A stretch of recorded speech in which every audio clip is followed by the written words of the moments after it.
사실은 엄마 놀래지 마. 과일이 건강에 안 좋고 고기가 건강에 좋아. 말도 안 되는 소리 하지 마. 너 진짜. 지저스 크라이스트. 회개하소서. 말도 안 되는 소리 하지 마. 과일이 몸에 안 좋고 고기가 몸에 좋다는 말이 대체 무슨 말이니? 이렇게 돼버리는 거예요. 이렇게 돼버려요. 그래서 이거를 너네가 보면 안 되고 엄마를 보여줘야 돼. 이 영상이 편집돼서 올라가는 건 내가 제목도 쓸게. 대한민국 어머니들이 보셔야 하는 영상이라고 내가 제목을 달게. 근육구가 필요한 이유, 산발적으로 말했던 중복되는 내용들이 다소 있습니다. 근데 좀 총정리 시간이라고 생각하고 참고 들어주세요. 일단 비만 얘기부터 좀 먼저 해보고 싶습니다. 비만은 유전이다. 제가 예전에 이 비만, 그러니까 다이어트, 체중 감량을 하는 것과 유전성에 대해서 요즘에 나오는 트렌드적인 논문들이, 요즘에 많이 신뢰받고 있는 논문 내용들이, 물론 제가 논문을 직접 본 건 아니고 논문을 본 똑똑한 분들이 정리해준 글들, 내용들, 영상들을 본 거지만, 유전이 생각보다 훨씬 더 중요하게 취급받고 있는 게 최근 트렌드고요. 이거는 위로가 아닙니다. 마스터베이션이 아니에요. 진짜 팩트가 다이어트에 가장 중요한 게 유전이라고 최근에 밝혀지고 있는 내용입니다. 이거를 제가 뭐 대충 한 1년쯤 전에 방송에서 소개해 준 적이 있는데, 그 당시에는 요즘에 이런 게 많이 나오더라 이런 식으로. 현재는 사실 정론이 됐습니다. 근데 아무리 과학적인 내용을 얘기하고, 아무리 어떤 유명한 박사가, 뇌과학자 뭐 후범한 교수가 뭐 이런 얘기 아무리 쳐해봤자 채팅에 맨날 아니 그냥 덜 먹고 더 움직이면 빠지겠지 씨발 이러면서, 제가 DC에서 15년 전에 썼던 그 드립을 따라 쓰면서 역으로 나를 막 가르치려는 그런 사람들이 있어. 여러분 놀랍겠지만, 제가 진짜 우리나라 최초로 했는지는 모르겠지만, 실제로 DC에서 제가 한 17, 8년쯤 전에 만약에 뭐 물만 먹고 찌는 사람이 있으면 뭐 기아 문제를 해결할 수 있다 막 이런 드립들 제가 DC에서 치고 놀던 드립이에요. 그 드립이 17년 동안 어디 떠다니다가 나한테 다시 되돌아오니까 감회가 새롭긴 하더라고. 그리고 이래서 저작권 등록을 하나봐. 씨발 내 거를 개나 소나 존나게 쳐쓰고 있어. 그거 전부 제가 만든 거거든요. 물론 전부인지는 모르겠지만 아무튼 제가 만든 게 꽤 많긴 해요. 그 당시에 저도 어렸을 때 그렇게 배웠습니다. 덜 먹고 더 움직이면 당연히 빠진다. 아니라는 게 최근의 트렌드입니다. 아니래. 왜 아니래? 단기적으론 그럴 수 있다는 거예요. 단기적으로는 안 처먹고 움직이면 체중이 감량이 됩니다. 체지방이 작아지거나 없어집니다. 근데 장기적으로는 사실 별 의미가 없다라는, 그러니까 이게 다이어트를 하는 사람들을 위로해주는 말이긴커녕 확인사살하는 말인 거예요. 그러니까 되게 T 쪽인 사람이고 현재 체중 관리를 잘하고 있는 사람은 자기가 해내고 있는 일을 좀 쉽게 말하는 경향들이 있어요. 사람이 되게 웃긴 게 뭐냐면, 본인이 다이어트 할 때는 다이어트가 얼마나 힘든지 다른 사람한테 설명하려고 노력하지만, 자기가 다이어트를 성공하고 나면 다른 다이어트를 하지 못하는 사람들한테는 이걸 왜 못하냐고 답답해하는 게 인간 심리란 말이에요. 인간은 기본적으로 내로남불이 맞아요. 본능이야, 본능. 그래서 극티적이고 체중 관리가 잘 되는 사람들은 다이어트가 유전이 가장 크답니다 라고 말하면, 아니 왜 이렇게 위로를 해줘? 형 내가 이럴 줄 알았어. 극좌 헬스 이럴 줄 알았어 막 이런단 말이야. 그게 아니고 오히려 확인사살이야. 체중 관리가 어려운 사람한테 저 이번엔 진짜 빼볼게요. 안돼. 저 이번엔 진짜 뺄 수 있을 것 같아요. 최선을 다할게요. 식단도 할게요. 응 돌아가. 식단도 하고 운동도 할게요. 응 의미 없어 돌아가. 거의 이런 수준이에요. 위로가 아니에요. 오히려 반대예요. 반대. 마음고생이 최고요. 비트 이루어질 수 없는 사람. 딴 여자 만나서 야식 처먹다 돼지 새끼 되죠. 쓸데없는 반론하지 마시고 한번 내용을 좀 이거 들어보면 안 될 것 같지? 이게 궤도 아저씨가 하는 건데 내용을 들어보면 또 저작권 위배가 될 수 있으니까 저 혼자 볼게요. 자, 체중 관리가 사실은 관리의 영역이 아니라 유전적 요인이 크게 작용합니다. 살이 잘 찐 체형인 분들을 모아놓고 살이 안 찐다고 생각하는, 먹어도 살이 안 찌는 사람들을 모아놓고, 두 그룹이죠. 좀 찌는 사람들, 이미 찐 사람들, 그리고 먹어도 잘 안 찌는 사람들, 두 그룹을 모았대. 실험을 했대. 살이 잘 찌는 분들한테 식사량을 20% 줄여서 배급하고, 살이 잘 안 찌는 분한테 120% 배급을 했대요.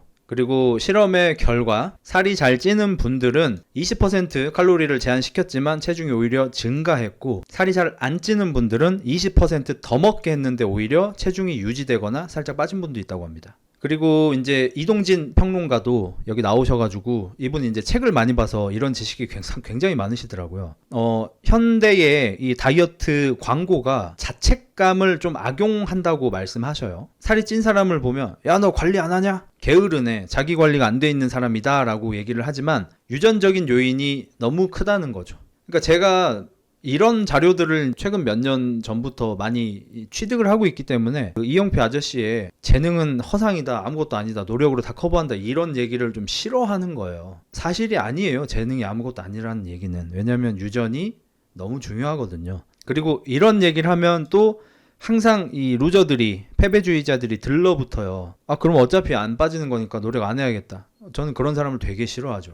살이 잘 안 빠지는 체질이지만 빼려고 노력하는 게 닌겐이죠. 그러니까 성공하지 못한 노력도 아름답게 비춰질 수 있는 거고요. 어차피 안 될 거니까 아내는 되게 별로인 거고요. 그런 게 대사량 차이인 거 아닌 거죠. 보통 헬스 업계에서는 대사량 차이로 가스라이팅을 많이 했어요. 그러니까 정확하게는 사기를 친 거죠. 우리 헬스 업계에서는 근육 운동을 해서 근육을 많이 만들면 신진대사량이 늘어난다. 그러니까 가만히 있어도 몸을 유지해야 하는 칼로리의 숫자가 커지니까 많이 먹어도 살이 잘 안 찌는 체질로 변한다라고 얘기를 하는데요. 개소리죠.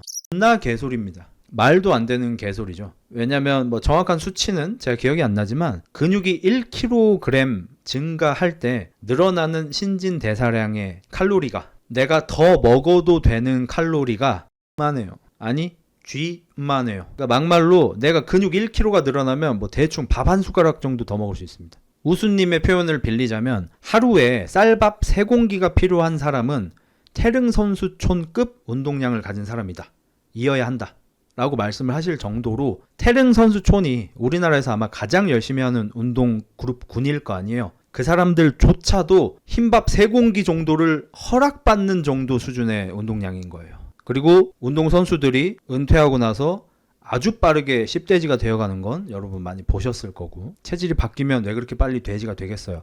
그냥 운동량이 많고 운동 강도가 높으니까 유지가 되고 있었던 것 뿐입니다. 일반적으로 우리한테 하루에 필요한 밥은 1공기 혹은 2공기 정도밖에 안 돼요. 체중에 따라 다르겠죠.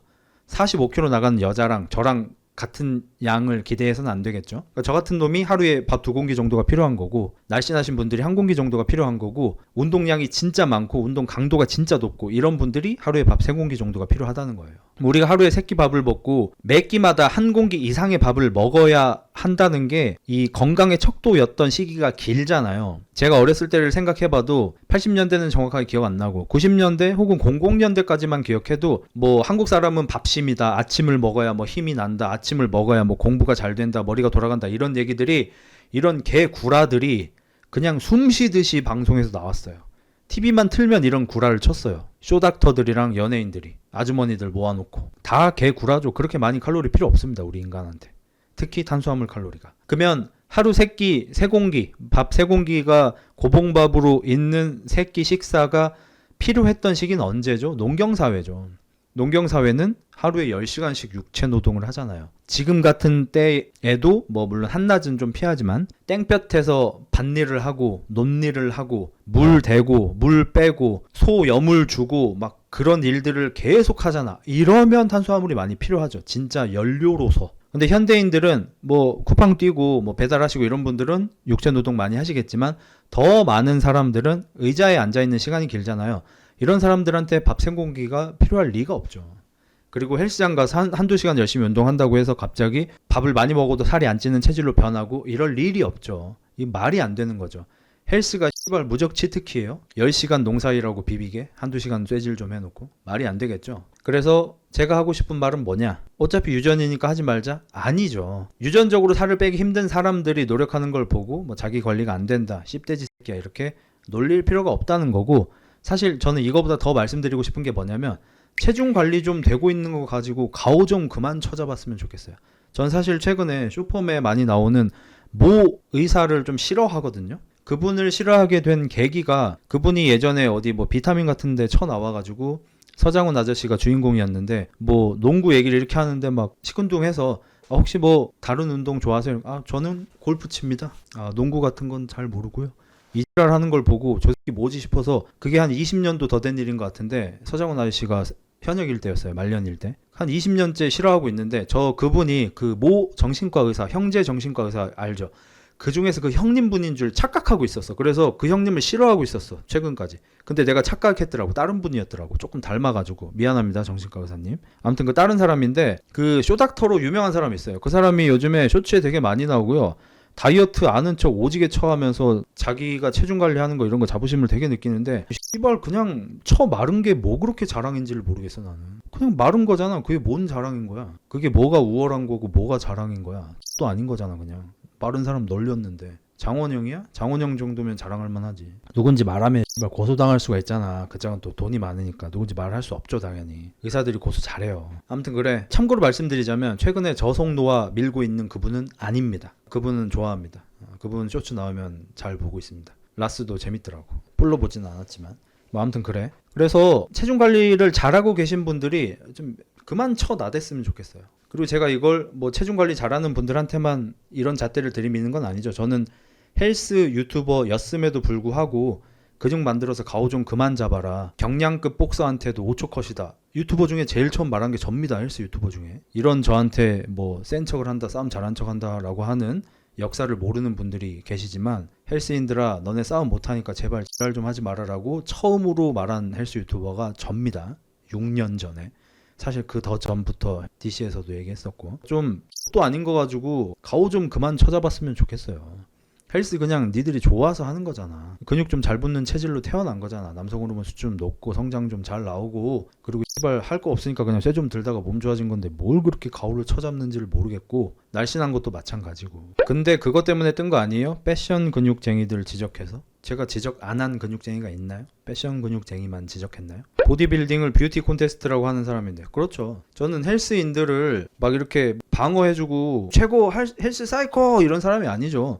그만 나대고 연병 좀 떨지 마라. 그리고 헬스장에서 소리 지르고 가오 잡지 마라. 남의 기구 뺏지 마라. 이런 걸로 유튜브를 시작한 사람이잖아요. 그래서 헬스인들 중에서 옛날부터 저 되게 싫어하는 사람 많고 막 경고성 이메일 같은 것도 유튜브 초창기에는 받았었어요. 왜냐면 제가 최근에 자전거 업계에 대해서도 똑같이 얘기하고 춤추는 사람들, 스트릿 댄서들한테도 똑같이 얘기하고 뭔가 자기가 잘하는 게 하나밖에 없고 그게 마이너한 영역이면은 되게 자아의탁을 하고 소수의 사람들만 즐기는 우리만의 문화여야만 한다. 그리고 우리는 그 안에서 우월한 존재다라는 생각을 갖고 있는 병신들이 너무 많아요. 씨발 그게 뭔데? 도 아닌 걸 갖다가. 그러니까 얼마나 자존감이 낮으면 그딴 짓을 해야 하는지 난 모르겠어. 스트릿 댄스가 뜨고 있는데 수우파 덕분에 대중들이 언제부터 스트릿 댄스 봤다고 아는 척 겁나 하네 이러는 스트릿 댄서가 있는 거야. 이거는 진짜 얘는 정신병이라고 봐야 돼요. 아마 자존감 테스트하면 0.2 정도 나올 거야. 1000점 만점에. 헬스도 마찬가지로 헬스 붐이 막 일어나고 몸짱 붐이 일어나고 있는데 헬스장 운영한다는 새끼가 개나 소나 다 헬스하네 이 지랄 하고 있는 거야. 씨발려나 너는 그럼 뭐 자격증 따고 헬스했냐? 너는 뭐 헬스 면허 있냐? 씨발 지도 개나 소나로 시작했으면서. 그러니까 나는 이런 정신들이 싫다는 거야. 자존감이 낮고 열등감이 존나 심해가지고 내가 하고 있는 많은 사람들이 하지 않는 거에 자아의탁을 하고 이게 되게 남들은 잘 모르는 우월한 무언가여야만 하는 그런 병신들이 싫어요. 그리고 제 주변의 헬스인 분들 중에서는 뭐 이런 거 관심 없이 그냥 즐겁게 행복하게 헬스하는 사람들이 대다수지만 이런 거에 좀 생각을 하는 사람들 중에서는 그렇기 때문에 나는 보디빌더랑 친구를 안 한다. 심지어 보디빌더인데 나는 보디빌더들이랑 친구 잘 안 해. 이런 사람들도 여럿 있었어요. 왜냐면 보디빌더들 중에 정신적으로 이상한 새끼가 너무 많다는 거야. 약물 부작용이 아니고 루저가 하나 잘할 때 생기는 일이죠. 어느 분야나. 헬스만 그런 거 아니고. 그래서 자연스럽게 이어가 봅시다. 자, 여러분이 들어본 적 있죠? 요즘에 쇼츠에 많이 나오죠? 여러분은 배고파서 먹는 게 아닙니다. 마침 제가 아까 곽튜브 아저씨하고 전현무 아저씨하고 김강우 맞죠? 그 배우분? 그분 나오는 쇼츠를 봤어요. 김강우 씨가 고등학교 때부터 지금까지 체중이 같대. 앞에 있는 곽튜브가 뭐 그런 롤을 맡아서 그랬겠죠. 진심이라기보다는. 근데 막 일하고 힘들게 일하고 집에 들어오면 배고프지 않아요? 뭐 배 고플 수 있죠. 그럼 배고프면 막 맛있는 거 먹고 싶잖아요. 저는 그럴 때 보통 바나나 먹습니다. 에이, 바나나 먹을 바엔 안 먹어. 바나나가 왜요? 바나나 같은 걸로 내 배를 채운다는 게 기분 나빠요. 그럼 뭐 오이, 당근? 아이 막 이러는 거야. 그리고 나서 이 쇼츠가 생각나니까 싶은 거야. 너네가 김강우 배우야. 그렇게 생겼고 아내분도 아름다우시고 능력 있고 막 그래. 연기를 하고 왔어. 막 연기를 막 하고 집에 밤 11시쯤에 이렇게 들어온 거야. 샤워를 탁 하고 올백머리를 탁 하고 김강우야. 배를 딱 봤는데 식스팩이 다다다닥 달려있어. 김강우 씨 몸 좋습니다. 김강우 씨 아내분이 한혜진 씨의 언니예요. 그러니까 그 자매분들이 뭐 미모가 뭐 유명하시죠. 세 자매인가 그렇죠. 네 자매인가. 아내가 자기 너무 수고했어 이러면서 자기 식단하지 요즘 이러면서 바나나하고 삶은 달걀 같은 거 이렇게 탁 가져오면은 이게 배우의 삶인가 하면서 탁 먹으면서 얼마나 멋져. 근데 곽튜브야. 곽튜브가 열심히 일을 하고 집에 들어갔어. 뭐 할 줄 아는 거 있어요? 저 그 셔플 출 줄 압니다. 셔플 한번 쳐봐. 예.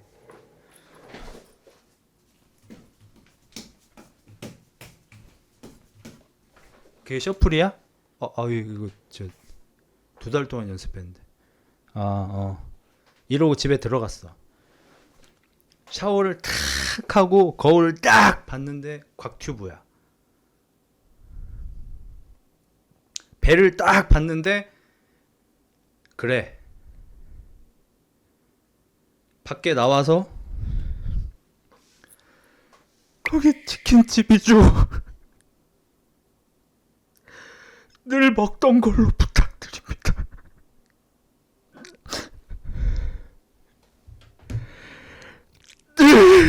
이거라도 유튜브 보고 재밌어. 아이고 재밌어.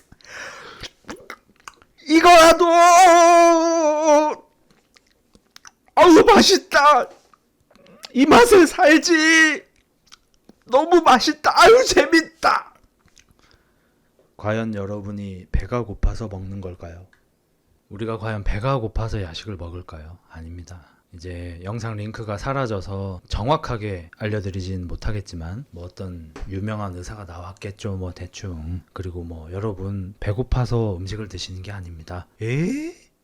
여러분 야식 드실 때 진짜 배가 너무 고파서 못 살겠다. 잠을 잘 수가 없다. 이래서 야식 시킨 적이 많으세요? 아니면 오늘 치킨 땡기네, 족발 땡기네 이러고 시킨 적이 많으세요? 후자가 많은 것 같아요. 자, 보셨죠? 허기는 사실 뇌에서 우리를 속이는 겁니다. 현대인들은 사실은 그렇게까지 배고플 일이 잘 없어요. 웬만한 저소득층조차도 최근에는 칼로리가 부족해서 먹는 양이 부족해서 쓰러지거나 살지 못하는 일은 많지 않습니다. 근데도 야식을 많이 먹는 이유는 우리 뇌는 행복하지 않으면 스트레스를 받으면 좋지 않은 호르몬들이 나오고요. 이 호르몬들이 우리 몸한테 배가 고프다. 뭐든 쳐 넣어 달라. 자극적인 음식을 넣어서 이 스트레스를 내려 달라라고 우리를 속이는 겁니다. 그래서 사실은 배고프지가 않은 채로 야식을 계속해서 드시는 여러분, 정신병자가 아니실까요? 이러진 않고 마음이 아프신 분들입니다 라고 하는 그런 쇼츠죠. 갑자기 뇌 두들겨 패고 싶은데 그게 바로 야밤에 치킨 먹는 흑자 아닌가. 근데 제가 이런 얘기를 하면 아직도 많은 분들이 오해를 하셔. 흑자 네 얘기잖아. 내 얘기지 그럼. 여러분은 되게 당연하게 본인의 치부를 드러내지 않을 거라고 생각하시는 거예요. 하지만 저는 제 학문을 벌려서 보여드리는 겁니다. 저의 치부를 여러분과 공유하고 있는 거죠. 저 역시 똑같이 생겼기 때문에 야식을 먹는 겁니다. 제가 차은우처럼 생겼다면 야식을 안 먹을 거예요. 차은우까지 갈 것도 없어요. 그냥 훈훈하게 생겼다면 야식을 안 먹을 거예요. 하지만 이렇게 생겼기 때문에 밤에 야식을 먹는답니다. 뇌가 스트레스를 받은 상태거든요. 그래서 제가 몇몇 빼미 분들한테는 제 마음대로 면죄부를 주잖아요. 어떤 빼미가 나왔어요. 남학생 결사반대 막 이러고 있는데 모자이크가 되어 있어도 그 부피를 우리가 알 수 있을 때가 있잖아요. 그러면 저는 넌 해라. 넌 욕을 못 하겠다. 모자이크로 이런데 넌 그게 맞다. 욕 안 해요.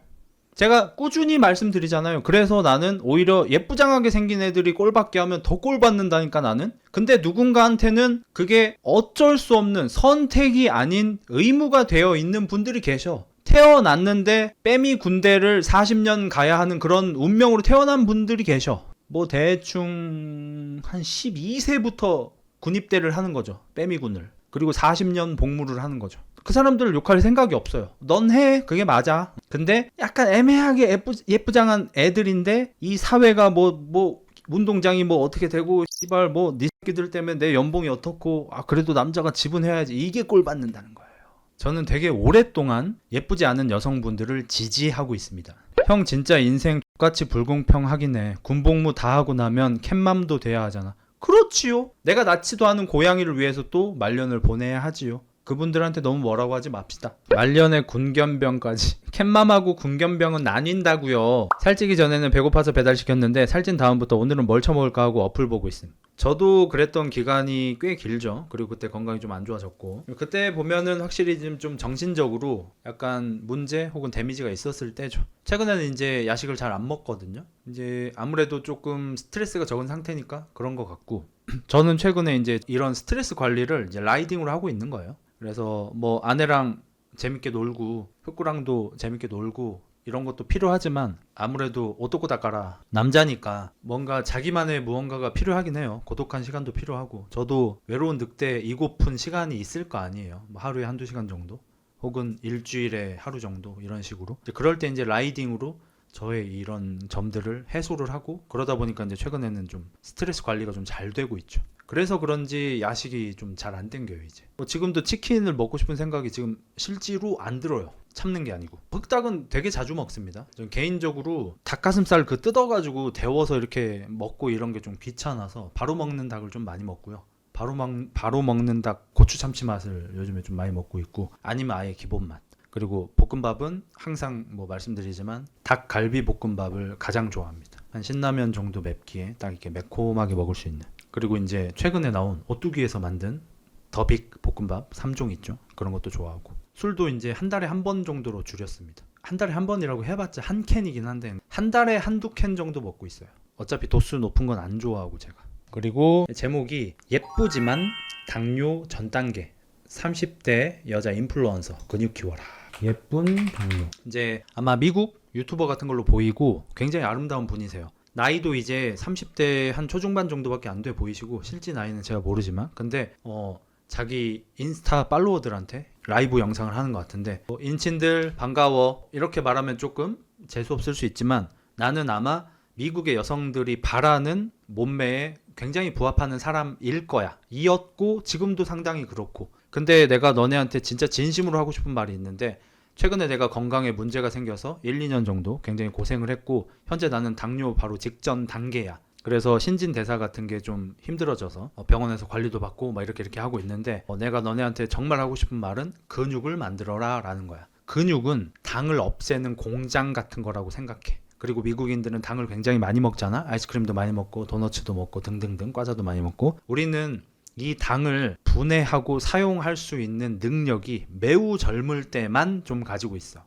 청소년기, 20대 극초반. 거기만 딱 지나고 나면 우리는 이 당을 제대로 대사할 수 없어. 이 당을 대사하려면 근육이 필요해. 그래서 너네가 당장 30살부터 건강하고 싶으면 반드시 근육 운동을 해야 해. 나도 요즘에 정말 열심히 근력 운동을 하고 있어. 참고로 이제 제가 꽤 신뢰하고 보던 그 미국 무슨 헬스 관련 피트니스 관련 채널이 있었는데 거기에서 뽑은 건강을 가장 해치고 몸을 가장 망치는 음식 1위로 아이스크림을 뽑았어요. 그 이유가 당도 건강에 굉장히 안 좋은데 건강하지 않은 지방 있죠. 그 지방도 건강에 굉장히 안 좋은데 아이스크림이 이 두 가지가 동시에 폭탄으로 들어있다고. 하드 말하는 게 아니고 아이스크림 말하는 겁니다. 아이스크림이 최악의 식품 1위로 꼽더라고요. 그 유튜버는. 나 헬창이라 식단 조절할 것 같다고 소개팅 까임. 근데 그런 여자는 안 만나는 게 맞습니다. 이거 잠깐 사이에 낑겨 넣을게요. 그냥 근본적으로 나약한 인간이라고 생각하시면 됩니다.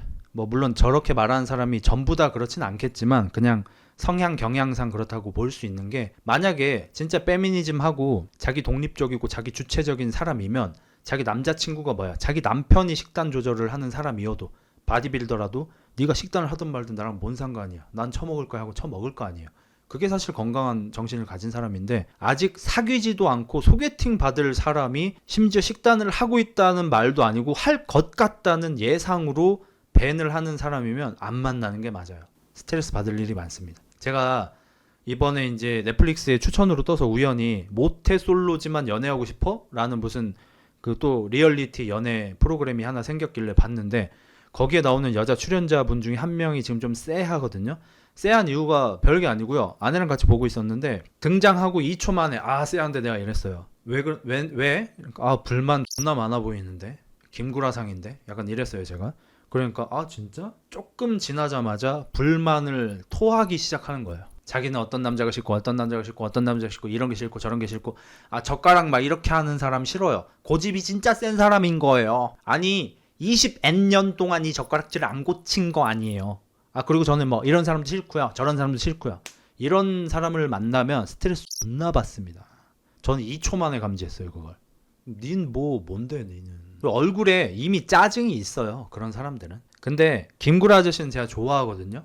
왜 좋아하냐면요, 뭐 재밌고 뭐 그래서 좋아하는 것도 있지만 본인이 그런 사람인 걸 이미 알아요. 김구라 아저씨는 이미 10몇 년 전에도 저는 되게 불만이 많고 짜증이 많은 사람이다, 본인 입으로 얘기를 해요. 자기가 그런 사람인 걸 알아. 알고 모르고 차이가 큽니다 여러분. 왜냐면요, 알고 하는 새끼는 어디 가서 그걸로 실수를 할 때 사과를 보통 할 줄 압니다. 근데 모르고 그걸 하는 새끼는 그걸로 문제가 생기면 억울해합니다. 여러분도 아시다시피 나한테 피해를 끼친 대상이 억울해야 하는 것만큼 꼴 받는 경우가 없어요. 존나 꼴 받아요. 예를 들어서 어떤 못된 자동차가 내 차를 피해 입혔는데 운전을 그렇게 하시면 어떡해요 이러면서 내린다고 쳐봐. 얼마나 꼴 받아. 그거랑 되게 비슷해요. 그래서 단점을 고치지 못할 지언정 알고 있는 게 그나마 낫고요, 자기의 단점을 인지하지 못하고 있는 사람이 최악이에요. 그래서 소개팅을 하려고 하는데 푸사에 이제 몸이 좋은 거 이런 걸 보고 아 식단 관리할 것 같아서 안 만날래라고 하는 여자는 안 만나시는 게 좋습니다. 현명한 사람은 어떻게 할까요? 저기요, 근데 혹시 몸이 너무 좋으셔서 그런데 혹시 식단 관리 막 닭가슴살 그런 거 드시고 막 그러는 거예요? 아니요, 저 식단 관리 잘 안 합니다. 아 그러면 막 저한테 그런 거 먹으라고 막 시키고 그런 거 아닌 거죠? 아닙니다. 저도 안 먹습니다. 저 그냥 흑닭 먹습니다. 흑닭 그게 뭔데요? 네이밍이 이상한데 엄청 맛있는 거예요. 아 맛있는 거예요? 근데 저도 그거 먹어야 돼요? 전 허닭 먹고 싶은데. 아니 저만 먹으면 됩니다. 예, 저 싫어하시면 흑자 구독 끊겠습니다. 정신이에요 그 새끼. 이게 정상 아니야. 물어보면 되잖아. 우주 다이어트? 우주 닭가슴살? 물어보면 되잖아. 물어보지도 않고 자기 혼자 머릿속으로 망상으로 드라마 찍은 다음에 저 녀석은 나한테 닭가슴살을 강요했어. 언제 했는데 씨발. 맞아, 강요할 것 같았어. 만나지 마세요 진짜 이런 사람은. 존나 피곤합니다 진짜. 그냥 핑계대는 것 같음. 근데 저도 같은 이유로 소개팅을 한 2번 까여본 적이 있긴 해요. 둘 중에 한 명은 결국 다 봉! 소개팅 해준다고 한 애가 150에 80이었음. interesting. 150에 80은 무슨 숫자일까? 혈압일까? 다소 높군. 흥미로운 숫자야. 닥터 프렌즈에서 이제 근육이 중요하다는 이제 시리즈물 같은 걸 좀 이렇게 내셨었고 막 이래요. 그래서 뭐 거기에도 나온 내용인데, 일단 미국 어떤 저명한 여자 의사분 얘기부터 좀 들어보겠습니다. 이 30대 여성분들한테 조언을 한다면 어떤 조언을 해주고 싶습니까? 날씬한 몸이 아닌 튼튼한 몸을 만들어라. 칼로리 계산보다는 영양을 챙겨라. 그리고 앞으로 어떤 일이 일어날지 알고 있어라. 20대 때는 잘 알기 힘듭니다. 몸도 가볍고 예쁘다고 느끼니까요. 근데 잘 모르는 사실은 근육량과 이 건강이 딱 30살 전후까지 유지되고, 특히 근육과 뼈가 연결된 시스템이라 그때 이후로는 근육과 골 밀도가 쭉쭉쭉쭉 떨어집니다. 실제로 남자보다 여자가 뼈 건강이 매우 빨리 안 좋아지죠. 남자들은 골 밀도가 더 늦게 낮아집니다. 근데 여성분들은 의사분들이 말씀하시는 것처럼 이미 30살 때부터 골 밀도가 많이 떨어지기 시작하거든요. 근데 골격근이잖아요. 여러분 아시다시피 우리 뼈에서 혈액을 만들잖아요. 심장은 펌프인 거고, 우리 뼈 안에 뭐 있어요. 안에 그 관 같은데 거기서 이제 혈액이 만들어지잖아요. 뼈가 약해지면 그냥 온 몸이 약해진다고 생각하시면 돼요. 그리고 그 뼈는 골격근과 매우 밀접한 연관이 있는 거죠. 그게 이제 뭐 골수암 뭐 이런 거죠. 그리고 폐경즈음이 되면 골밀도의 약해짐이 훨씬 가속을 붓게 되는 거죠. 그리고 에스트로겐과 테스토스테론, 여성 호르몬과 남성 호르몬이 줄면서 골밀도가 정말 빨리 줄어든다. 진행자가 물어봅니다. 박사님, 요즘에 근육을 키우는 게 얼마나 어려우세요? 지금은 정말 어려워요. 이 박사님이 이제 나이가 좀 있으세요. 한 50대 정도로 보입니다. 매일 밥상을 보면서 단백질, 채소, 식이섬유 다 챙겨서 먹고, 칼로리는 아예 신경을 안 쓰고 영양만 신경 써서 식단을 하고, 운동도 완전히 날씬해지기 위한 다이어트 운동에서 이제 근육 양을 늘리기 위한 운동으로 바꿨는데도 불구하고 너무너무 근육이 잘 안 붙는데요. 왜냐하면 그것이 40대 50대 다 까라. 그렇게 어려우니까. 그리고 이제 아마 닥터 후보만 교수였던 것 같아요. 이제 그분은 이제 뭐 전 세계 1장급인 뇌과학 쪽에 가장 유명하고 가장 영향력이 있는 인물이죠. 되게 똑똑하고 유명 대학교 교수이자 유명 인플루언서이자 뭐 책도 존나게 많이 팔고 있고 뭐 그런 사람인데, 그 사람이 했던 말 같아요. 정확하진 않습니다. 근데 아마 맞을 거예요. 골격근 1kg을 잃는 게 돈, 현금 1억을 잃는 것과 비슷하다라고 표현을 한 것 같아요. 아마 10만 달러라고 말했을 것 같긴 한데, 그 정도로 30대 이후, 특히나 40세 이후의 근육량은 너무너무너무 중요하다. 그리고 여러분들 아시다시피 30살 때부터 우리는 골격근의 1%씩 매년 잃습니다. 그러니까 내가 골격근이 40kg인 사람이면 30, 31살 1년쯤에 400g을 잃는 거예요. 그 다음에는 뭐 대충 뭐 360g 잃는 거겠죠? 390g인가요?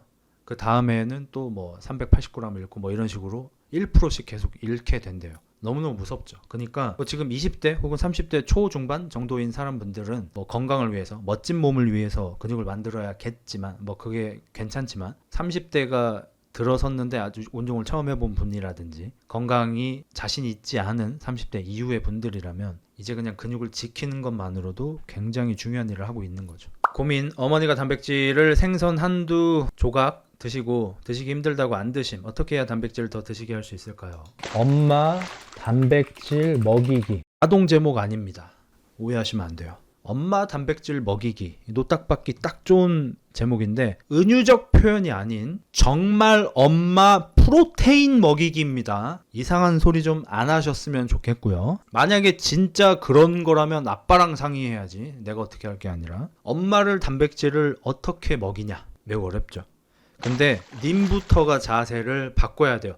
그 자세가 아닙니다. 엄마 단백질 먹이기라는 제목에 너부터 자세를 바꿔라 라고 하는 말은 절대로 그 어떤 섹슈얼함도 있는 게 아니고요. 말 그대로 다가가는 자세를 바꾸라는 얘기입니다. 오해 없으시길 바라고요. 그게 뭐냐면, 우리의 몸은 참 신비로워서 단백질 위주로 먹는 우리의 위장은 단백질을 소화 흡수하기 좋게 바뀌고요. 탄수화물 위주로 먹는 사람은 역시 탄수화물을 잘 분해 흡수할 수 있게 바뀝니다. 그래서 아주 오랫동안 탄수화물 위주로 식사를 하던 분은 실제로 고기가 소화가 잘 안 돼요. 실제로 그렇습니다. 뭐 위 안에 있는 위산이 나오잖아요. 그 위산의 뭐 pH 농도였나요? 정확한 용어는 여러분 알아서 찾아보시고, 그 농도가 실제로 고기를 즐겨 먹는 사람과 고기를 잘 먹지 않고 탄수화물 위주로 먹는 사람과 산성이 달라요. 산성, 염기성, 우리 어렸을 때 배웠잖아요. 그게 실제로 달라서 탄수화물 위주로 먹는 사람들은 단백질 소화 흡수가 잘 안 됩니다. 그래서 어머님이 단백질을 드시고 속이 더부룩하다 못 먹겠다라고 하시는 게 기분 탓이 아니라 진짜인 거예요. 진짜로 그렇다는 거예요. 그럼 어떻게 해야 돼요? 꾸준히 점진적 과부하를 해야 되는 거예요. 어머니가 지금 생선 2조각 드시고 단백질 못 먹겠다고 하시는데 네가 엄마 죽지 마! 닭가슴살 먹어! 아 엄마 진짜 도저히 못 먹겠다. 엄마 이거 먹으라고 하세요! 이러고 달라들면 안 된다는 거예요. 엄마한테 생선 2조각 드시면 3조각 정도 드시다가 한 2주쯤 지나서 4조각 좀 드셔보다, 또한 2주 한 달쯤 지나서 닭가슴살을 반쪽 정도 드셔보다, 이런 식으로 점진적 과부하를 하셔야 되는 거예요. 한 방에 뭘 바꾸려고 하지 말고, 한 방에 바꾸지 말고 절대로 한 번에 바꾸시면 안 됩니다. 엄마 목소리 예쁜데 제목 버프야. 박민수라는 의사분께서 유튜브 하시는 분이고 인스타일 수도 있습니다. 왜 40대 이후엔 근육이 생명선이 되는가? 젊을 땐 몰랐습니다. 근육이 빠지는 게 이렇게 무서운 일인 줄요. 서서히 무릎이 시큰해지고 혈압약이 늘어가고 밥을 조금만 먹어도 살이 찌기 시작하고 밤엔 깊이 못 자고, 깊이 잠들지 못하는 이유도 근육량 부족일 수 있습니다. 낮에 계속 피곤하고, 이건 나이가 들어서가 아닙니다. 근육이 사라지고 있기 때문입니다. 근육은 단지 힘이 아닙니다. 혈당을 잡는 저장고이고 혈압을 낮추는 펌프이고 면역력을 조절하는 호르몬 공장이며 지방을 태우는 에너지 센터입니다. 40대부터 1년에 1%씩 근육이 감소합니다. 특히 하체부터 무너집니다. 그리고 그 대가는, 아까 제가 30대라고 잘못 얘기했네요. 40대네요. 아마 여자가 30대일 거예요. 남자는 40대. 그리고 그 대가는 당뇨, 고혈압, 고지혈증, 수면장애, 요통, 무기력, 즉 조용한 노화의 쓰나미가 몰려옵니다. 그럼 어떻게 근육을 지킬까요? 단순히 운동을 많이 하라는 말로는 부족합니다. 하체부터 다시 세워라. 하루에 7,000보 이상 걸어라. 하체 근육의 70%는 혈당 조절의 열쇠다. 단백질을 아침에 섭취하세요. 이거 중요합니다. 최근에 간헐적 단식 같은 게 유행하면서 그냥 냅다 쳐 굶으면 무조건 건강에 좋은 줄 착각하는 분들이 많으신데 그렇지 않습니다. 특히나 나이가 있으신 분들은 단백질을 너무 적게 드세요. 우리나라의 문제점이 뭐냐면 젊은 사람들은 이제 단백질을 너무 많이 먹고요. 늙은 사람들은 단백질을 너무 안 드세요. 근데 이게 반대여야 해요. 오히려 젊을 때 근육이 많을 때는 단백질을 좀 덜 먹어도 별로 상관이 없습니다. 근손실도 잘 오지 않아요. 우리 호르몬이, 좋은 호르몬이 너무 많이 나오기 때문에 20대 이럴 때는. 근데 늙은 분들은 좋은 호르몬이 잘 안 나와요. 그래서 근육이 자꾸 분해된단 말이에요. 성 호르몬도 잘 안 나오고. 그래서 단백질을 오히려 더 충분히 드셔야 하는데 아까 누군가의 어머니처럼 단백질을 잘 안 드셔. 반대로 돼야 돼요. 우리나라가 반대로 된 게 되게 많은데 나이 처먹으면 산으로 가죠. 등산하죠. 나이 처먹으면 등산을 하시면 안 돼요. 무릎이 부신대요. 나이가 드시면 소화하기 쉽게 막 밥에 물 말아 먹고 고기 안 먹고 막 두부 반찬 뭐 이런 나물 반찬 이런 것만 드시잖아요. 반대예요. 나이가 드실수록 오히려 단백질을 신경 써서 드셔야 해요. 젊은 새끼가 등산을 가야 되고 젊은 새끼가 그냥 탄수화물 위주로 면 위주로 먹어도 돼요. 1일 1면씩 해도 상관없어요. 늙으신 분들은 그걸 하면 안 돼. 우리나라가 굉장히 반대로 되어 있는 게 많아요. 계란, 두부, 유청 단백질, 인슐린 민감성을 높여 혈당 스파이크를 막습니다. 그 예전에 어떤 간호사 출신이었나 간호사였나 하는 사람이 나와서 헬스하는 사람들 병원에 많이 찾아오는데 신장이랑 간 같은 게 망가져 있다, 포대 같은 걸로 파는 단백질 절대 드시면 안 된다 이러잖아요.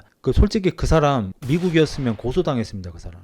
지금 흑프로, 흑닭 사이트에서 파는 흑자 보충제조차도 힐마라고 하는 미국에서 대기업 유청 단백질을 가공해서 만들어내는 공장에서 수입을 하는 거거든요. 그 회사에서, 대기업에서. 이제 그런 데에서 정확하게 거기에 들어간지 모르겠지만 그 유명한 인타라든지 골드 그런 데 다 들어가는 그런 원료거든요. 포대에 들어있다고 안 좋은 게 아니고 어디 건지를 봐야죠. 근데 마치 헬스인들이 먹는 거는 되게 안 좋은 저질의 단백질인 것처럼 말을 하길래 뭔 소리지? 병원 가서 신장 망가진 사람은, 병원에 갔는데 신장이 망가진 사람은 당연히 약쟁이겠죠. 스테로이드 부작용이 신장이 가장 데미지가 크니까 뭔 개소리지 하고 봤는데 알고 봤더니 그 사람이 약간 다단계 같은 단백질을 파는 사람이더라고. 보통 우리가 먹는 단백질이 한 달 먹는 분량이 대충 6만 원, 6만 얼마 이 정도 하잖아요. 요즘에 보통. 좀 고가의 WPIH 이런 제품들은 한 10만 원 정도씩 하고, 그 사람이 파는 거 사실 그렇게 좋은 단백질 같지도 않은데 한 달분이 20 얼마씩 해요. 뻔한 거죠. 그러니까 뭔지. 그리고 간헐적 단식 하시는 분들이 냅다 안 쳐먹으면 좋은 줄 아는데 그렇지 않습니다. 근손실이 계속해서 일어나려고 하잖아요. 나이가 많을수록. 그리고 근육이 적은 사람일수록 오히려 더. 가장 근손실을 많이 일으키는 행위가 뭔지 아십니까? 침대에 누워있기. 침대에 누워있으시면 근손실이 가장 심합니다. 그 다음에 의자에 앉아있기. 편할수록 근손실이 많이 온다는 거예요. 그러니까 나이가 많으시고 이젠 더 이상 힘든 일을 안 하시는 분들은 근손실이 푸악 온다는 거예요. 그러면 아침에 근손실이 당연히 가속화될 수 있는 상태입니다. 밤새도록 영양분이 안 들어왔으니까. 단백질이든 뭐 영양분이든 필요한 상태인데 들어온 게 없으면은 몸에 있는 걸 분해해서 쓰려고 할 거 아니에요. 그때 지방이 분해되면 여러분이 우후 환호를 하는 거고, 근육이 분해되면 근손실이다 이러면서 안 좋아하시는 거고. 근데 그걸 내가 내 맘대로 선택하는 건 굉장히 어려운 일인 거고, 근력 운동을 하는 분들은 그래도 근육을 지키면서 지방이 어느 정도 빠질 수 있는데, 근육 운동을 충분히 하지 않는 분들은, 나이가 드신 분들은 그게 안 된다는 거죠. 그래서 오히려 나이가 있으시고 근육이 적으신 분들은 아침에 일어나서 단백질을 드셔야 합니다. 제가 여기서 흑프로 드세요 하면서 흑프로 팔아먹으려고 하는 게 아니고, 보충제로 드시는 게 사실 2안입니다. 1안이 아니에요. 보충제를 먹는 게 1안일 수 있는 사람은 젊은 새끼들은 아침에 자극적인 단백질을 먹어도 돼요. 아직 위가 건강해. 괜찮아. 아침에 일어나서 단백질을 좀 쳐 먹어도 돼요. 근데 나이가 드신 분들은 아침에 일어나서 단백질 보충제 중에서 되게 맛있는 흑프로 같은 걸 먹는 건 딱히 추천되진 않아요. 나쁜 행위까지는 아닌데 2안입니다. 1안은 뭐죠? 훨씬 속이 편한 걸 드셔야죠. 맛이 없는, 맛이 존재하지 않는 웨이 프로틴이라든지, 더 좋은 거는 진짜 닭가슴살, 자극적이지 않은 닭가슴살, 계란 이런 걸 드시는 게 더 좋겠죠. 그래서 여기 박사님도 말씀하신 것처럼 기상 후 1시간 안에 오히려 계란, 두부, 유천 단백질 같은 단백질을 드셔주셔야 인슐린 민감성을 높여서 혈당 스파이크가 오는 걸 막을 수 있습니다. 이거 최근에 그 다이어트 같은 거 찾아보시면 최근 트렌드가 뭐죠? 식사를 시작할 때 뭐부터 처먹을 것인지. 식사를 시작할 때 풀부터 처먹으면 살이 덜 찐대요. 진짜입니다. 그러니까 어차피 먹으면 뱃속에서 똑같지 않냐라고 하지만 아니에요. 공복 상태에서 뭐가 들어오는지가 중요해요. 그래서 사실 유청 단백질이 필요할 때도 있는 겁니다. 유청 단백질은 굉장히 빠르게 소화 흡수가 되잖아요. 한 30분이면 없어지잖아요. 얘들은 소장에서 어떨지 모르겠지만 위장에서는 그렇습니다. 그래서 빠르게 몸에 들어와서 소화 흡수가 되면은 몸도 거기에 대한 대비를 하는 거예요. 빠른 직구 들어온다 이러면서 이 눈에 불을 켜고 있는 포수 같은 상태인 거예요. 170kg짜리 파이어볼 들어온다 이러고 있는 거예요. 영양가가 높고 소화가 빠른 음식이 들어올 때는. 근데 소화가 느린 게 들어올 때는 포크볼 투수 같은 게 들어오는 상태인 거죠. 포크볼 투수가 뭐 한 시속 80km짜리 막 이렇게 던지면 막 이질을 하면서 뭐 떨어지고, 아니면 뭐 고봉으로 이렇게 던져주고 이런 거 있죠. 그게 바로 풀떼기의 힘이에요. 식사를 하실 때 공복인 상태로 풀떼기를 쳐 넣으시면 몸에서 오케이 좀 천천히 하자, 천천히 진정해 이런 상태가 되는 거죠. 풀떼기 쳐 드시고 밥을 드시면 살이 덜 찝니다. 실제로 반대로 밥상이 차려졌는데 한국인은 밥심이지 이러면서 흰밥을 양껏 쳐먹고 막 꺽꺽 생기면 이 위 안에서 야 됐어 물량 터졌어 야 이거 납기 맞춰야 돼 빨리 이러면 이제 살이 찌는 거예요. 그러니까 식사를 하실 때 뭐부터 처먹는지도 중요한 겁니다. 그러면 아침에 일어났을 때 굉장히 중요한 상태인 거죠. 지금 공복이고 혈당은 낮은 상태고 배는 비어 있어요. 뭐가 처음에 들어오냐가 너의 하루를 시작하는 걸 결정하는 거예요. 아침에 풀떼기하고 단백질을 쳐 드시면 몸이 소화 흡수도 느린 상태, 그래서 놀래 자빠지지 않는 상태, 혈당 스파이크도 일어날 수 자체 없죠. 아예 당을 안 먹었으니까. 근데 아침에 일어나서 우리 어머님들이 선호하듯이 아침에 일어나면 말이야 혈당이 떨어져가지고 막 손이 떨려서 힘이 하나도 없어. 이럴 때는 따뜻하게 꿀물을, 이거 진짜 꿀이야 이러면서 꿀물을 타가지고 여보 자기 이거 마셔, 이거 마시고 힘내. 이거 남편을 사실 죽이고 있는 행위예요. 그러니까 느린 계곡이에요. 제가 예전에 무슨 프로그램 다큐를 보는데 식당을 하셔. 아저씨가 아침에 식당 오픈 준비를 먼저 해. 6시에 나와서 아침 장사해. 끝나고 나면 라면을 끓여 드셔. 계란까지 넣어가지고 막 이렇게 먹어. 와이프 오기 전에 먹어요. 혼나. 아내분이 화장 다 하고 한 2시간 있다 8시쯤에 이렇게 나오셔가지고 라면 끓여 먹는 거 보고 왜 라면 끓여 먹어? 나랑 같이 과일 먹으면 좋은데 이러면서 그 과일 갈아온 거에다가 꿀을 넣어가지고 이렇게 한 통을 타와요. 그게 이제 느린 계곡이에요. 남편을 죽이고 있는 행위입니다. 그거 먹으면 죽어요. 라면이 더 좋습니다. 오히려. 그러니까 라면이 더 건강합니다가 아닙니다. 덜 나빠요. 라면은 여러분 아시죠? 여러분 짤 같은 걸로 본 적 있으시죠? 라면을 먹은 지 1시간 뒤 위 상태 해서, 라면을 먹은 1시간 뒤 위 안에 라면 상태 해가지고 라면 면발이 막 이렇게 돼 있는 거지. 2시간 뒤 면발이 더 커져 있어. 3시간 뒤 면발이 막 우동처럼 돼 있어. 아직도 안 내려갔어요. 개새끼. 라면이 이렇게 소화가 안 됩니다. 소화가 안 되니까 좋은 거죠. 소화가 빨리 되면, 탄수화물이 소화가 빨리 되면 혈당이 치솟고요. 혈당 스파이크가 일어나고요. 췌장이 점점 무슨 선이야? 경계선 말고. 아무튼 민감도가 굉장히 떨어지게 되는, 무뎌지게 되는 거예요. 그래서 원래는 혈당이 이 정도가 오면 췌장이 놀래서 인슐린을 보내서 잠재워야 해. 근데 계속 혈당이 치면, 자꾸 몇 년 동안 혈당을 아침마다 쳐대면 민감도가 떨어져서 혈당이 팍 쳤는데 알바노 씨발 이렇게 되는 거예요. 혈당이 지금 저 위에 뚫고 있는데 모르겠고 이발 뭐 하루 이틀이냐 이렇게 해버리니 이게 당뇨예요. 이게 당뇨고 뭐 갑상선 뭐 이런 등등의 문제가 생기실 수도 있고, 이런 식으로 식단을 계속 하시면은 분비계, 내분비계에 문제가 생길 수밖에 없습니다. 무조건이에요. 그래서 그런 일이 일어나지 않게 아침에 단백질 혹은 풀떼기 같은 소화가 되게 안 되는 걸 드시면 좋고, 과일 주스보다 차라리 라면이 낫다는 겁니다. 라면은 소화가 느리니까. 근데 과일 주스는 꼴딱꼴딱 넘어가자마자 온 몸이 비상 천라지방을 펼쳐 이러면서 온몸이 난리가 나는 거예요. 그러면 당연히 정신이 좀 번쩍 뜨여요. 눈이 좀 이렇게 맑아져요. 혈당을 쳐먹으면. 이러니까 건강에 좋은 걸 착각하시는 거예요. 좋은 거 아니에요. 잠깐 동안 몸이 정신을 차려요. 이 당을 해결하기 위해서. 그리고 급격하게 텐션이 떨어집니다. 몸이. 잠이 오는 거예요. 그래서 특히나 뭐 애 아빠도 계곡 보내는 중이지만 뭐 아들 딸이 있어요. 수험생이고 이래. 이거 먹고 안 먹어. 입맛 없어. 이거 한 입만 먹고 이러면서 과일 주스 간 거, 꿀물 들어간 거 이렇게 먹이면 애가 가면서 버스 놓칠까봐 뛸 때는 힘이 좀 날 수 있어. 당 들어갔잖아. 학교에서 한 2교시쯤에 이제 저희 애 공부 잘하고 있나요? 학생이 수업 시간에 좀 너무 많이 좁니다. 너 이 새끼, 엄마가 아침부터 일어나가지고 과일 갈아주면서 그렇게 네 뒷바라지를 하는데 수업 받으면서 잠만 쳐잔다는 얘기를 엄마가 들어야겠니? 엄마가 재운 거예요. 엄마가 릴리아 궁을 쓴 거야. 지가 재워놓고 왜 자니? 당연히 자지. 씨발, 혈당 피클 치고 2교시 되면 졸리지 당연히. 회광반전은 개새끼야. 수험생인데. 그러니까 이게 엄마들이 무식하면은 집안에 문제가 많이 생길 수밖에 없어요. 그러니까 이런 내용을 엄마들이 봐야 돼. 아들들만 봐 지금. 그래서 아들들은 이걸 보고 엄마 씨발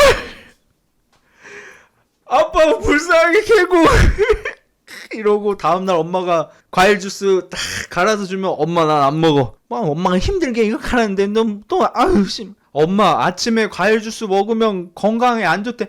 누가 그러니?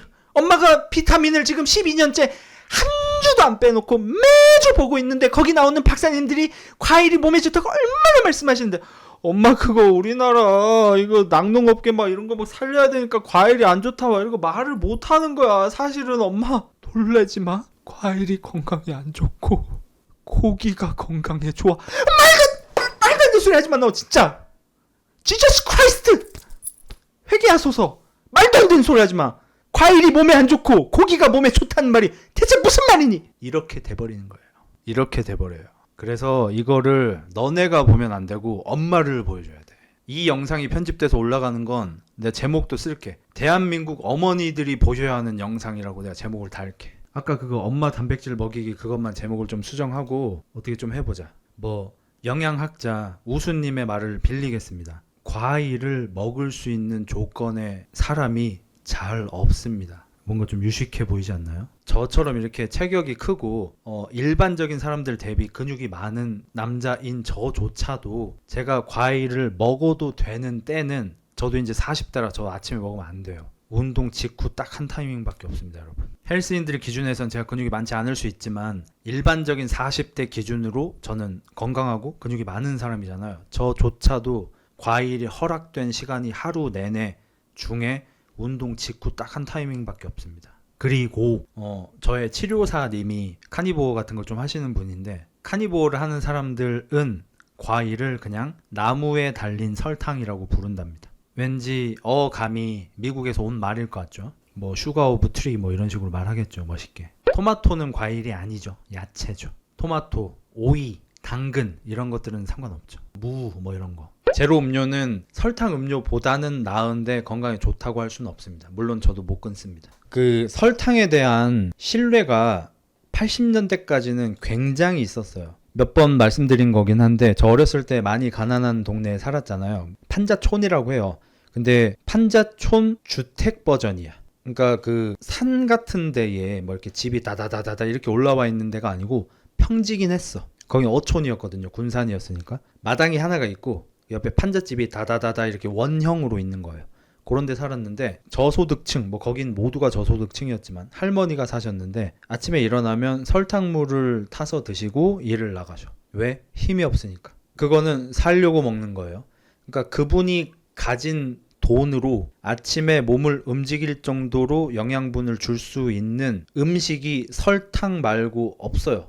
어쩔 수 없이 먹는 거예요. 이제 그 판자촌에서 그나마 좀 살림살이가 괜찮은 분이 계셨어요. 그분이 다방 같은 데서 일하는, 그 당시에 저는 아줌마로 보였는데 지금 보면 저보다 어리겠죠? 그분은 집에 항상 프리마가 찬장에 좀 몇 개가 있었는데 제가 그때 어렸잖아요. 그리고 어렸을 땐 좀 귀엽게 생겼었거든요. 저 이제 보면은 이리와 한 다음에 맨날 저한테 이제 프리마를 태워주셨어요. 아무것도 안 넣고 그냥 따뜻한 물에다가 프리마를 태워주시는 거야. 그러면 어린 나이에는 우유 맛 같이 나니까 맛있잖아요. 그거 얻어먹고 되게 좋아하고 막 이랬었거든요. 그러니까 80년대 후반까지만 하더라도 이런 사람이 많았어요, 우리나라에. 그러다 보니까 단 음식에 대한 거부감이 적어. 그럼 그 세대, 그 시대에 이제 젊었던 분들이 지금 우리 어머님들인 거잖아요. 그러니까 설탕이 나쁘다는 인식이 별로 없으신 거예요. 그래서 이 간극을 해소하기가 많이 어려울 겁니다. 프리마에다가 설탕 타먹는 게 그 자판기에 우유 먹는 그 맛이에요. 자판기 커피 요새 뭐 많이 안 드시긴 하지만 나중에 자판기 보이시면은 가보면 우유 있는 데가 있어요. 우유 한번 먹어보세요. 그게 프리마 플러스 설탕입니다. 건강에 안 좋습니다. 아무튼 그래서 밤 10시 전에 주무세요. 성장 호르몬 분비, 근육이 재건됩니다. 스트레칭, 심호흡을 해서 코티솔 낮추세요. 코티솔은 근육 분해의 1등 공신입니다. 뭐 이런 말도 있고. 그래서 뭐 여러 가지 이야기 하시는데 그 정도로 근육이 중요하다는 말씀이십니다. 이어갈게요. 그리고 이거는 이제 오늘 본 건데 김창옥 강사, 교수님인지 강사인지 둘 다 하시는지 이분 유명하시죠? 이분은 심지어 어떻게까지 얘기하냐면 인생이 잘 안 풀릴 때 우리한테 필요한 게 운이래요. 그러니까 내가 열심히 하고 있는데도 안 풀릴 때가 있잖아요. 운이 중요하다는 거야. 그리고 운이 이동한다는 한자 뜻이라고 합니다. 그래서 좀 삶이 좀 안 풀리고 뭔가 좀 막막하고 이럴 때 운동을 한번 해보라 이러는 거예요. 이분은 이제 이렇게 좀 신박한 방식으로 많은 사람들한테 좀 어떤 느낌표를 줄 수 있는 분이죠. 저도 좋아하는 분입니다. 그리고 아까 나왔던 그 박사님인데 이분 이름이 뭐지? 닥터 본다 라이트라는 뭐 유명한 박사님인 것 같아요. 35에서 45세 중년 여성 건강 설계의 결정적 시기. 35세에서 45세에는 몸과 건강을 제대로 챙겨야 할 아주 중요한 시기입니다. 그 시기에 근육과 뼈는 최고조에 이르고 호르몬도 아직은 잘 유지됩니다. 남녀 모두 아직 몸이 변화에 잘 적응하는 시기입니다. 35에서 45까지 늦지 않았다는 얘기입니다. 심혈관 건강 기준으로 사람들에게 낮은 심박수로 기초 유산소 운동을 권합니다. 이거는 맞죠. 굉장히 건강한 사람들이라면 심박수를 높게 해서 운동하는 게 뭐 심혈관계에도 좋겠죠, 당연히. 근데 여기에서 말하는 거는 35세에서 45세 꾸준히 운동을 하시는 분들이 아닌 건강 관리를 잘 안 하고 있는 분들한테 조언을 하는 거잖아요. 그래서 심박수가 너무 높아지지 않게 주 3, 4회 45분씩 운동하라 이건데 아까침에 우리나라 의사 선생님께서 하신 말하고 똑같죠. 그분은 하루에 7,000보 이상 걸으라고 했잖아요. 대충 맥락이 같아요. 그러니까 우리가 근육이 중요하다, 근육을 지켜야 한다, 심혈관계를 지키는 운동을 해야 한다고 생각했을 때 무조건 쇠질만 하고 심박수가 올라가는 하드 트레이닝만, 히트 트레이닝만 생각하시는데 그게 아니라 진짜 건강관리 목적이면은 심박수가 많이 올라가지 않는 길게 하는 유산소 운동도 중요하고 그게 더 기본일 수 있다는 겁니다. 존2 훈련이라고 하죠, 보통. 사실 존2는 안 힘들긴 해요, 솔직히. 보통 존3로 많이 하죠, 유산소를 하더라도. 우린 젊으니까, 헬스인들이니까 그렇지만. 그리고 그게 중요한 이유가 그 운동 자체가 심혈관계에 좋긴 하지만 근육 단백질 합성에 자극이 된다고 합니다.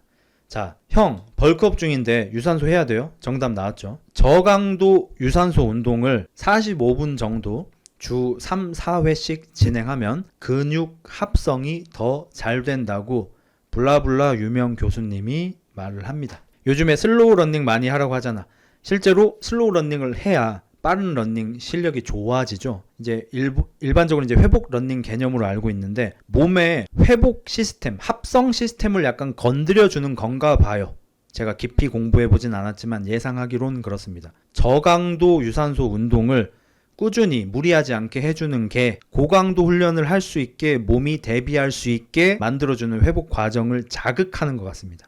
그러니까 벌크업을 하시는 분들도 증량을 하시는 분들도 저강도의 유산소 운동은 필수적이라고 보시면 됩니다. 좋은 내용 많이 나오죠. 이걸 제가 거의 한 달을 모은 자료라서 한 달 내내 모으진 않았습니다. 자, 그리고 이제 황진호 원장님입니다. 이분도 유명한 의사 선생님이죠. 미국에서 데이터를 조사했더니 어떤 사람은 건강하고 어떤 사람은 장수할까? 결국엔 머슬이다. 근육이 많은 사람이 오래 산다. 저번에도 말씀드렸지만 미국에서 수십 년 추적 조사를 한 결과 통통한 사람이 가장 오래 살고 평범한 체중이 그 다음이고 뚱뚱한 사람이 그 다음이고 마른 사람이 제일 오래 못 살더라라는 평균이 나와서 많이들 놀랐는데 놀랄 게 없는 거예요. 그냥 근육량인 겁니다. 그러니까 살이 많으면 오래 산다가 아닌 거고 아무래도 통통한 사람이 우리 몸을 아프게 하는 지방은 적으면서 근육량은 많은 상태이겠죠. 그러니까 이 사람이 가장 오래 산 거고 그 다음이 표준 체중인 사람, 그 다음이 비만인 사람. 비만인 사람은 몸에 안 좋은 건 많이 가지고 있지만 대신 근육도 많이 가지고 있겠죠. 오히려 가장 오래 못 산 사람은 마른 사람이었던 거예요. 이런 연구 결과가 이제 이해가 되죠. 우리가 근육이 중요한 거구나. 근육의 기능이 굉장히 중요한 게 근육이 있어야 노년이 편하다. 이거 최근에 어디 비타민 같은 프로였는데 비타민일 수도 있습니다. 아침 프로에 나가서 앞에 나이가 있는 여자 연예인 패널 분들이 10명 이상 앉아 있었고 앞에 방청객 아주머니들이 한 50명이 앉아 있었고 이런 상황인데 어떤 의사 선생님이신가 그랬어요. 그분이 나와가지고 그날의 주제가 노년에 대한 거였어요. 그래서 노후 준비를 어떻게 할 것인가 이렇게 막 얘기가 나와서 좀 연예인분들 돈 잘 버시니까 저는 뭐 준비가 다 돼 있다 뭐 이렇게 할 거다 연금을 어떻게 하고 있다 이런 식으로 막 얘기를 하는데 그 의사 선생님이 갑자기 저는 노후 준비를 돈으로 하는 게 맞나 싶습니다 이렇게 얘기를 하니까 다들 에? 이렇게 보는 거야. 그래서 아니 왜 이렇게 자꾸 뭐 병원 같은 걸 찾으세요? 뭐 큰 병원이 있는 주변으로 아파트를 구했다 그런 거를 왜 말씀하시는 거예요? 하니까 이제 반발이 아니 그게 얼마나 중요한데요. 나이 들면 병원 갈 일이 얼마나 많이 이러니까 이제 그 의사 선생님이 이제 킥을 차죠. 병원에 안 가실 생각을 하셔야죠. 자, 여러분. 자, 수치는 그냥 기억으로 하는 겁니다. 수치는 좀 달라요. 그냥 맥락만 보세요. 여러분, OECD 국가 중에 죽기 직전에 병원에 있는 기간의 평균이 2년입니다.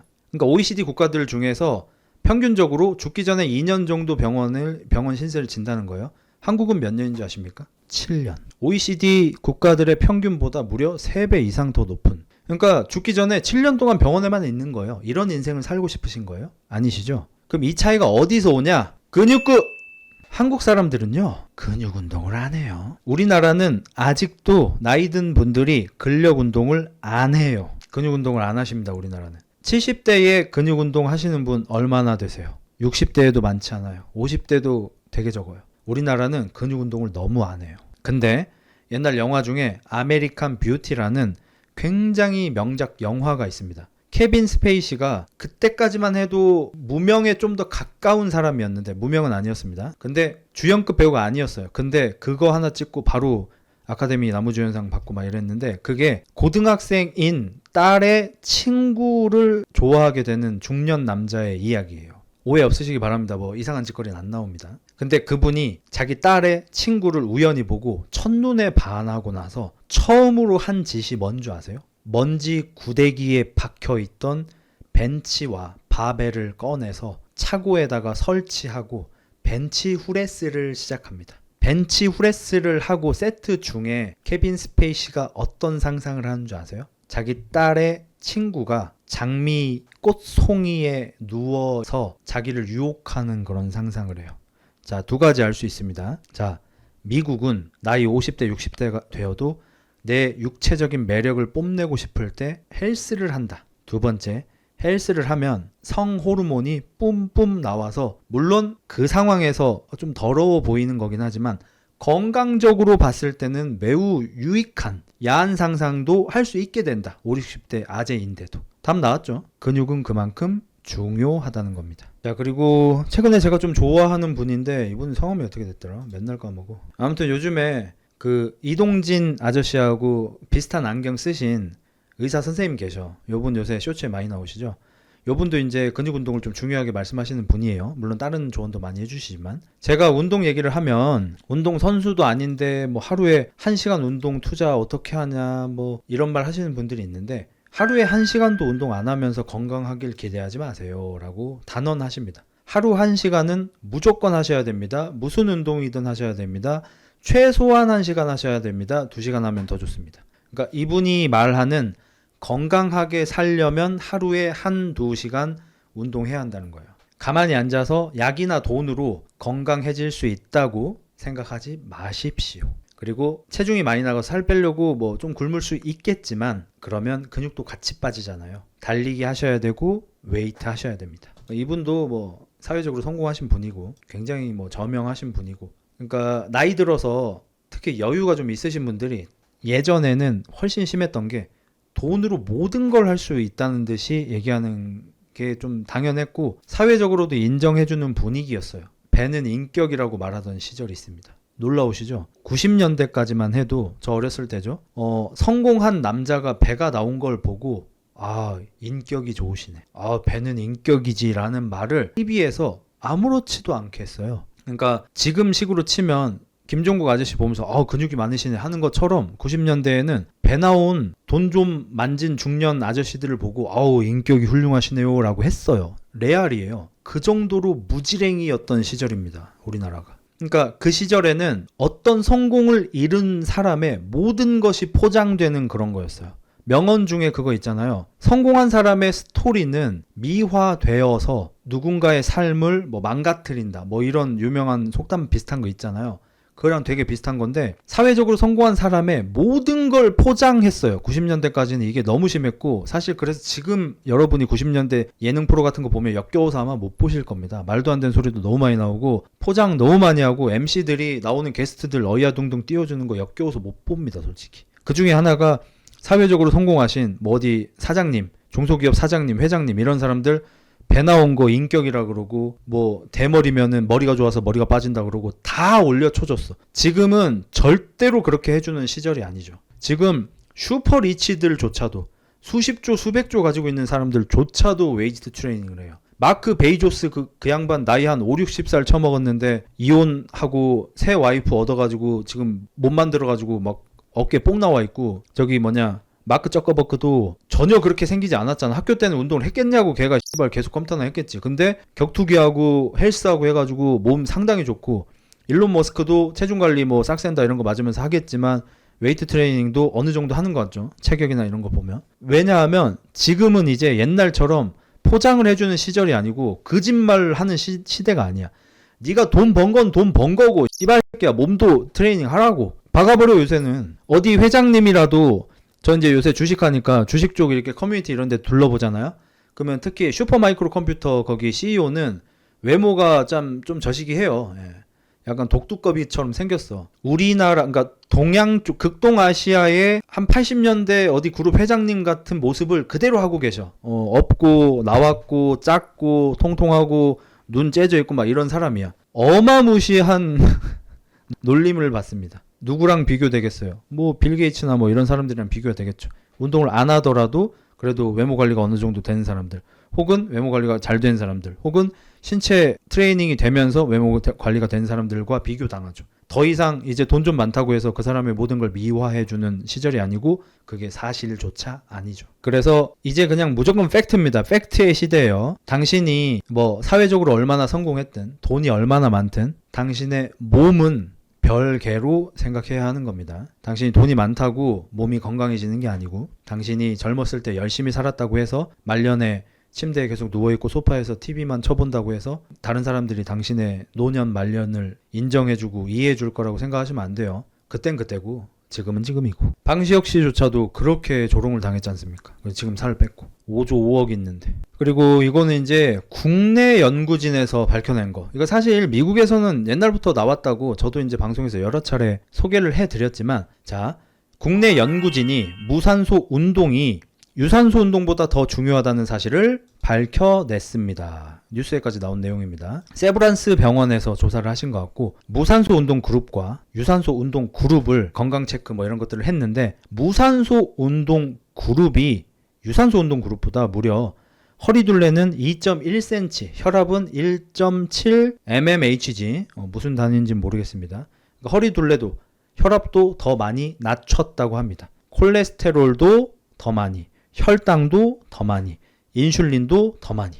그러니까 무산소 운동이 유산소 운동보다 모든 면에서 더 탁월한 건강 증진 효과를 냈다는 겁니다. 아직도 건강하면 유산소지라고 생각하는 분들이 있어요. 유산소는 그냥 기본, 유산소는 호흡 같은 거예요. 나 행복하게 살려면 어떻게 해야 될까? 숨 쉬어. 이러진 않잖아요. 숨 쉬는 건 당연하니까. 유산소 운동이 나쁘다가 아닙니다. 유산소 운동은 인간이 반드시 무조건 의무적으로 해야 하는 겁니다. 이건 내가 하고 말고의 문제가 아니에요. 오늘 여러 자료 보여드렸잖아요. 평균적으로 내면 어떻죠? 일주일에 3번, 한 4, 50분 정도 유산소 운동은 그냥 의무적으로 하셔야 되는 거예요. 이거는 선택의 영역이 아닌 거예요. 그리고 만약에 내가 더 건강 증진을 노리고 싶다. 중년, 노년, 말년에 더 건강하게 살고 싶다. 근력 운동 하시라는 겁니다. 이건 이제 뭐 미국에서는 뭐 진작에 나왔던 건데 우리나라에서도 이제 직접 연구해서 밝혀낸 겁니다. 아마 우리나라에서는 최초인 걸로 알고 있습니다. 세브란스 화이팅. 그리고 이호선 숭실사이버대학교 교수님, 요즘에 이온숙녀에서 상담사로 굉장히 인기가 많으신 분이고 저도 예전에는 조금 별로 불호하는 분이었는데 최근에 굉장히 호로 바뀌었습니다. 팩트를 막 박아버리잖아. 이런 분들이 되게 좋아요. 그리고 이분이 자존감을 올리고 싶으면 운동을 시작하세요 라고 합니다. 인간은 기승전 몸뚱이, 몸에 근육이 늘어나잖아요. 놀라울 정도로 자신감도 많이 생겨나고요. 힘이 생긴다는 것은 내 영혼의 힘도 생겨나는 겁니다. 잊지 마시고 매일 하루에 30분씩 나가 뛰세요. 걸어도 괜찮습니다. 나만의 운동 방법을 정하시고 매일 30분씩 한두 달만 해보세요. 여기서도 마찬가지로 유산소 운동은 기본에 들어가는 거고 근육 운동까지 하시면 더 좋다는 겁니다. 그리고 이제 뭐 제가 좋아하는 후보만 나왔네요. 최근에 신경과학계가 지금까지 발견한 것 중에 가장 중요한 사실이다. 사람들이 하기 싫은 일을 할 때 운동을 뭐 더 해야 하거나 다이어트를 해야 하거나 이럴 때 뭐 먹고 싶은 걸 참을 때 이럴 때 그냥 일이 늘어나는 게 아니라 하기 싫은 일이 늘어날 때 뇌의 전중대상회라는 부위가 커진다고 합니다. 실제로. 그리고 비만인 사람들에게 이 부위가 더 난다고 합니다. 그리고 다이어트를 할 때, 그러니까 뚱뚱한 사람은 그 부위가 작은데 다이어트를 할 때 커진대요. 운동 선수들은 그 부위가 크고요. 스스로 도전하고 이겨내고 극복했다고 느낀 사람들은 그 부위가 더 크다고 합니다. 그리고 아주 오래 사는 사람들, 원래 나이가 많이 들면 원래 뇌가 좀 작아지는 거 아시죠? 나이 들면서. 근데 이 부분 크기는 계속 유지한다고 합니다. 놀랍네요, 이거는. 그래서 예전 과학자들은 이 부분을 의지력의 본거지로 봤대요. 그 크기가 실제로 그렇게 변한다는 걸 알지 못했을 때는. 근데 이제는 삶에 대한 근본적인 의지가 시작되는 핵심 부위일 수 있다고 생각하기 시작했다고 합니다. 현재 뇌 과학자들이. 우리는 이 부위를 키울 수 있다고 모든 데이터가 말하고 있다고 합니다. 우리 뇌에 어떤 주요한 부위가 있대요. 옛날에는 여기가 의지력에 관련된 부위인 건 옛날부터 알았대. 근데 최근에는 이제 조금 더 확실하게 관찰이 되었나 봐. 그래서 인간이 하기 싫은 일이 생기면, 하기 싫은 일을 해야 하는 때가 되면은 그 부위가 부풀어 오른다고 합니다. 커진대요. 그리고 비만인 사람들은 그 부위가 일반적인 사람보다 굉장히 작고요.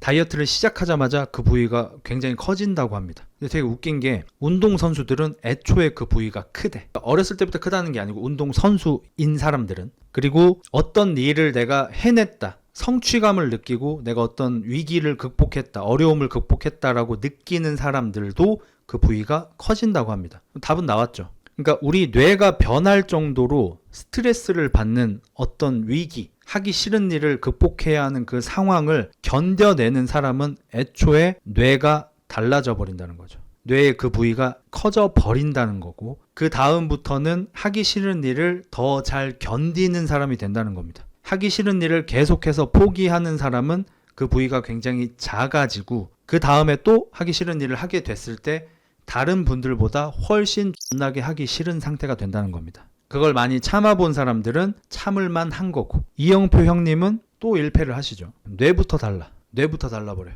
그럼 여기서 우리가 씨발 뇌 때문에 하면 진짜 정신처럼 살게 되겠죠. 뭐가 중요하겠습니까? 하기 싫은 걸 해야 한다는 거예요, 결국에는. 그러니까 되게 잘 나가는 사람도 하기 싫은 일이 있겠죠, 뭐든. 그리고 되게 평범하게 살아가는 사람도, 혹은 루저처럼 사는 사람도 당연히 하기 싫은 게 있겠죠. 그걸 하기 싫은 걸 이겨내고 계속 해내야 진짜 뇌 자체가 바뀌는, 뇌 구조가 바뀌어버리는 일이 실제로 일어나고, 그러면 하기 싫은 일이 조금 덜 하기 싫게 된다는 거고, 곧잘 하게 되는 사람으로 실제로 변해 간다는 겁니다. 요거는 사실 제가 이런 지식적인 거는 알지는 못했지만 몇 년 전부터 여러분한테 방구석에 계시지 마시고 자꾸 나가세요. 나가 버릇하세요. 집에서 할 일도 차라리 나가서 하세요. 아무것도 안 하지 말고 뭐든 하세요. 뭐 관심 있으시면 일단 시작하세요. 이런 말을 하잖아요. 사실 다 같은 맥락인 것 같아요. Just do it.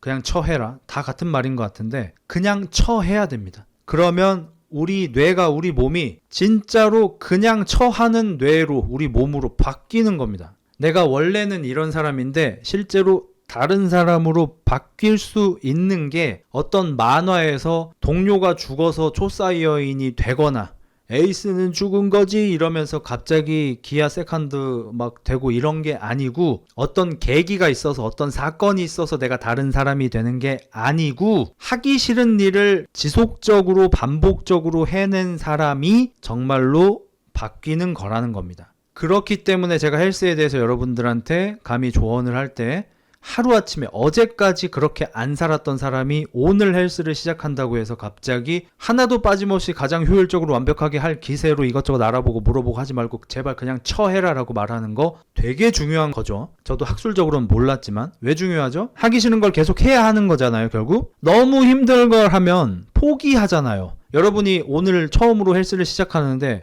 운동 되게 잘하는 사람이랑 같은 스케줄로 운동을 해. 오늘부터 바로 생 닭가슴살 씹기 시작해. 오늘부터 바로 탄수화물 제한 들어가.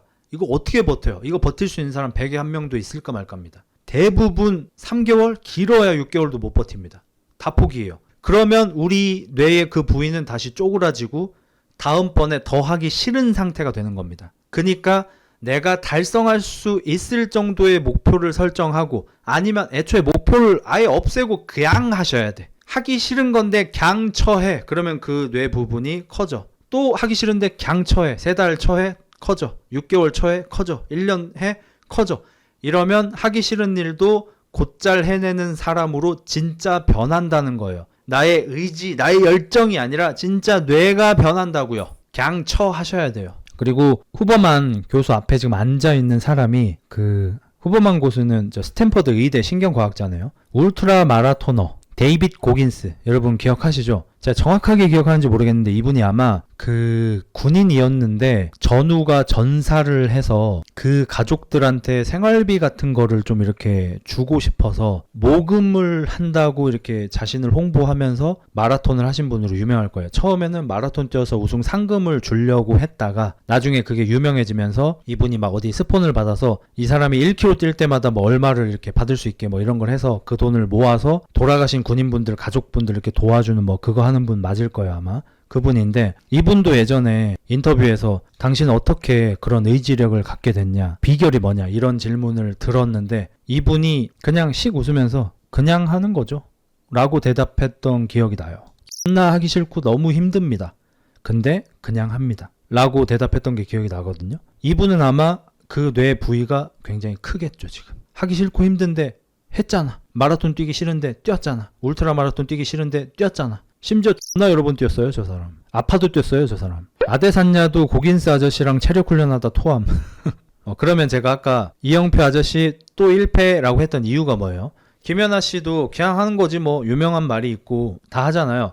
그럼 이영표 아저씨가 말하는 그 노력론의 잘못된 점이 뭘까요 여러분? 여기에서 역으로 재능의 벽이 느껴지지 않으세요? 저는 좀 느껴집니다. 하기 싫은 걸 해서 이겨냈을 때 우리 의지력을 담당하는 뇌 부분이 실제로 크기가 커진다는 거잖아요. 자, 어렸을 때 재능이 있는 친구가 어떤 걸 도전하고 이루어내는 경험을 많이 할까요? 재능이 없는 친구가 하기 힘든 걸 목표로 하고 이루어내는 걸 많이 경험할까요? 당연히 전자의 친구들이 많이 하겠죠.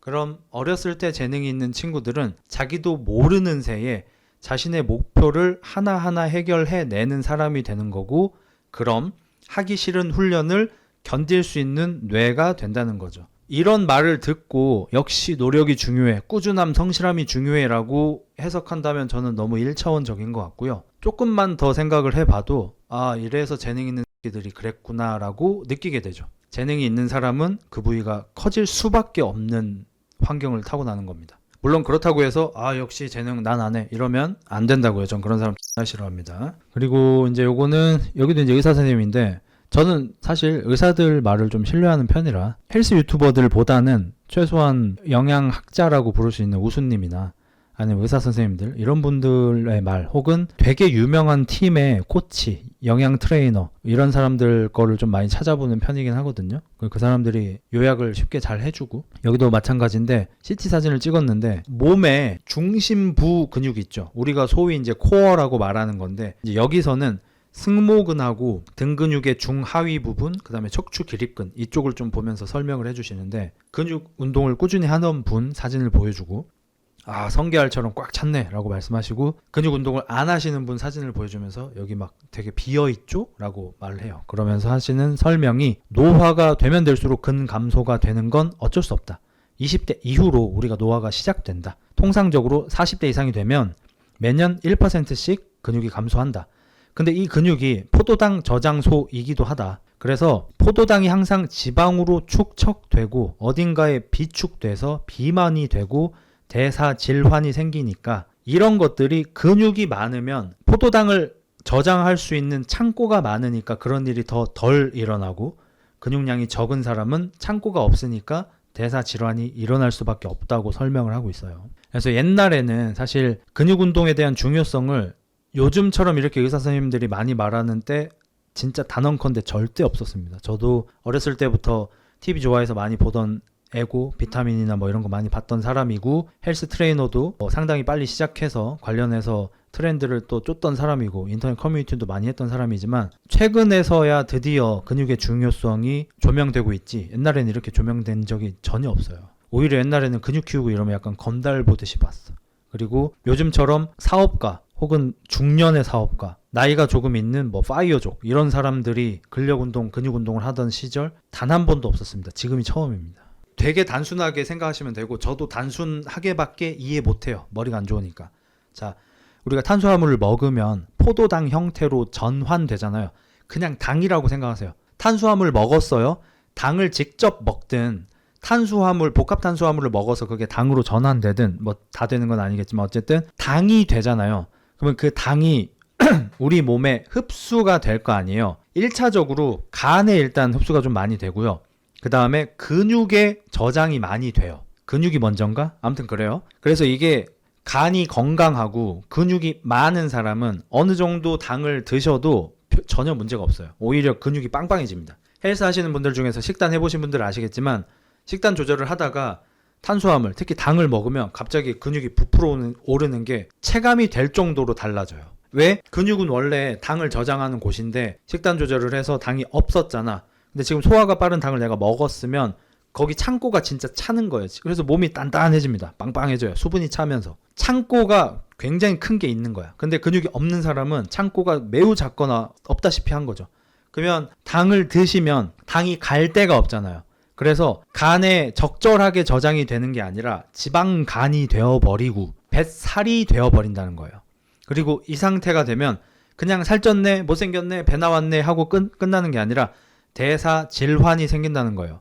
호르몬의 불균형이 생기고 혈당 수치 조절이 안 되고 인슐린 저항성에 문제가 생기고 내 분비계에 문제가 생기고 대사 질환이 일어난다는 거죠. 그래서 근육이 많아진다는 건 힘세서 건강함 이런 단순한 문제가 아니라 우리 몸을, 우리 시스템을 돌리는데 더 건강한 사람이 된다는 거죠. 바디빌딩 대회 전에 크리스피 크림 4개씩 으깨 먹다라. 그거는 잘못된 거긴 합니다. 그러니까 바디빌딩 올라가기 직전에 보통 사탕 같은 거 좀 빨고 있고요. 아니면 뻥튀기 같은 거 좀 먹고 이럽니다. 왜냐면 당이나 소화흡수가 빠른 단당이 몸에 들어오면 근육에 찬다 했잖아요. 그때 부을 수가 있어요. 근육하고 피하 지방 사이에 수분이 좀 차버릴 수도 있고 붓기가 생길 수가 있어서 근선명도에서 손해를 봅니다. 그래서 한 번에 많은 탄수화물을 먹으면 안 되고요. 그래서 사탕 같은 거 이렇게 좀 빨면서 당을 조금씩 밀어 넣습니다. 미세하게. 그러면 이제 붓지 않으면서 근육의 펌핑이 좀 잘 일어나는 그런 상태가 되고, 그렇게 무대에 올라가고 다 끝나고 나면 내려와서 크리스피 크림 갖고 와 씨발 이러면서 이제 4개 합쳐서 먹는 거죠. 그러면 이제 몸이 빵빵하게 막 올라옵니다. 근데 그거는 이제 보기 좋은, 근선명도가 좋은 게 아니라 진짜 그냥 빵빵하게 붓는 그런 느낌. 시합에선 불리한 거죠. 크기는 커지고. 그 직전에 먹는 게 정말 차이가 나나요? 그러니까 저 정도의 밥조차도, 저는 그냥 뭐 어디 동네 대회 이런 데 나간 사람이잖아요. 그런 저조차도 탄수화물 제한하고 수분 조절 같은 거 이틀 정도 하고 이렇게 나가잖아요. 그러면 올라가기 전에 저는 이제 그런 거 솔직히 잘 몰라가지고 저는 그냥 포카리 같은 걸 마셔버렸거든요. 이렇게 하면 안 돼요. 근데 몰랐어. 알려주는 사람도 아무도 없고 뭐 찾아도 나오는 것도 없고 이러니까. 그리고 상급 노하우여가지고 바디빌더들이 옛날엔 잘 안 알려줬어요. 요즘 유튜브 세상 돼서 알려주는 거지. 그래서 뭐 모르니까. 근데 준비를 하는 과정에서 내가 수분하고 탄수화물을 조절했다가 이온 음료 같은 걸 마시면 몸이 빵빵해지는 게 느껴져요. 실제로. 그냥 마시고 나서 가만히 있으면 이게 느껴져요. 몸에 이렇게 흡수가 되면서 위장이 차가워졌다가 조금 시간이 지나면은 힘을 꿀렁꿀렁 줘보면은 뭔가 펌핑이 더 올라오는 게 나 정도도 느껴지는데 뭐. 그러니까 당연히 저도 시합장 가서 올라가기 직전에 막 게토레이 같은 거, 포카리 같은 거 마시고 이랬거든요. 그래서 이제 뭐 개떡돼서 올라갔죠. 만약에 그런 체험을 해보고 싶은 분은 일단 2가지 해볼 수 있는데, 하나는 탄수화물을 아예 안 드시고 3일을 운동을 해보세요. 그리고 4일째에 운동 전에 천천히 소화가 잘 되는 탄수화물을 천천히 아침부터 차곡차곡 드셔보세요. 그리고 뭐 오후나 저녁쯤에 운동하실 거 아니에요? 저녁에 가서 운동을 해보세요. 씨발 근육이 터질 것 같은 그런 느낌이 들 겁니다. 근육이 많은 사람 기준입니다. 근육 없는 사람은 못 느껴요. 그럼 근육이 없는 사람은 어떻게 느낄 수 있냐? 탄수화물을 계속 제한하세요. 그리고 나서 마라톤을 해보세요. 풀은 못 뛰니까 뭐 한 10km 정도 한번 뛰어보세요. 그리고 나서 좀 회복기를 가졌다가 한 일주일 좀 회복했다가 다시 3일 동안 탄수화물을 아예 드시지 마세요. 그리고 나서 4일째에 탄수화물을 존나 쳐드세요. 그리고 5일째에 10km를 뛰어보세요. 컨디션이 달라요. 이게 이제 탄수화물 로딩이라고 하는데, 글리코겐 로딩이라고 하는데, 이렇게 근육의 글리코겐을 최대한 비웠다가 탄수화물을 갑자기 빡 쳐먹으면은 로딩이 돼서 100%가 아니라 120% 정도 저장이 되거든요. 순간적으로. 그러면 이제 체력이 좋아져요. 너넨 못 느껴. 사실 잘 못 느끼는 사람이 대다수입니다. 그다음에 요거는 이제 저도 좀 과장이 있다고 생각하긴 합니다. 근데 미국 내 사망 원인 10가지 중 9가지가 혈당 문제. 근데 이분도 과장인 거 아니까 좀 돌려서 진실을 좀 얘기하자면, 높은 혈당이 관여하는 문제라고 합니다. 그러니까 미국에서 이제 돌아가시는 분들 중에 90%가 혈당 문제로 죽는다 이게 아니고, 미국 사람 중에, 미국에서 돌아가시는 분들 중에 열의 9의 원인이 혈당에 연관성이 있다는 겁니다. 직접적인 게 아니라 간접적으로. 왜냐하면 요거는 우리나라 의사분들도 요새 이제 슬슬 말씀하시는 건데, 미국 의사들이 원래 먼저 하잖아요. 옛날에 그 암세포도 생명이야 막 그런 거 있었잖아요. 근데 진짜로 리얼이었어. 탄수화물은, 당은 우리의 세포를 크게 키우려고 합니다. 에너지원이 됩니다. 그래서 단백질만 계속 처먹으면 몸이 잘 안 커집니다. 바디빌딩 하시는 분들이 탄수화물을 좀 먹어줘야 돼요. 그래서 미국 바디빌더들도 스시 같은 거 되게 좋아하거든요. 그러니까 시합 시즌이 아닐 때는 스시 같은 거 많이 먹습니다. 쌀밥으로 탄수화물을 채우고 거기 있는 생선이 단백질이 되고 뭐 이러겠죠. 뭐 충분한 단백질은 안 되겠지만, 왜냐하면 탄수화물이 들어와야 세포가 커져요. 근데 문제가 뭐냐? 근세포도 커지고 지방세포도 커지고 암세포도 커져요.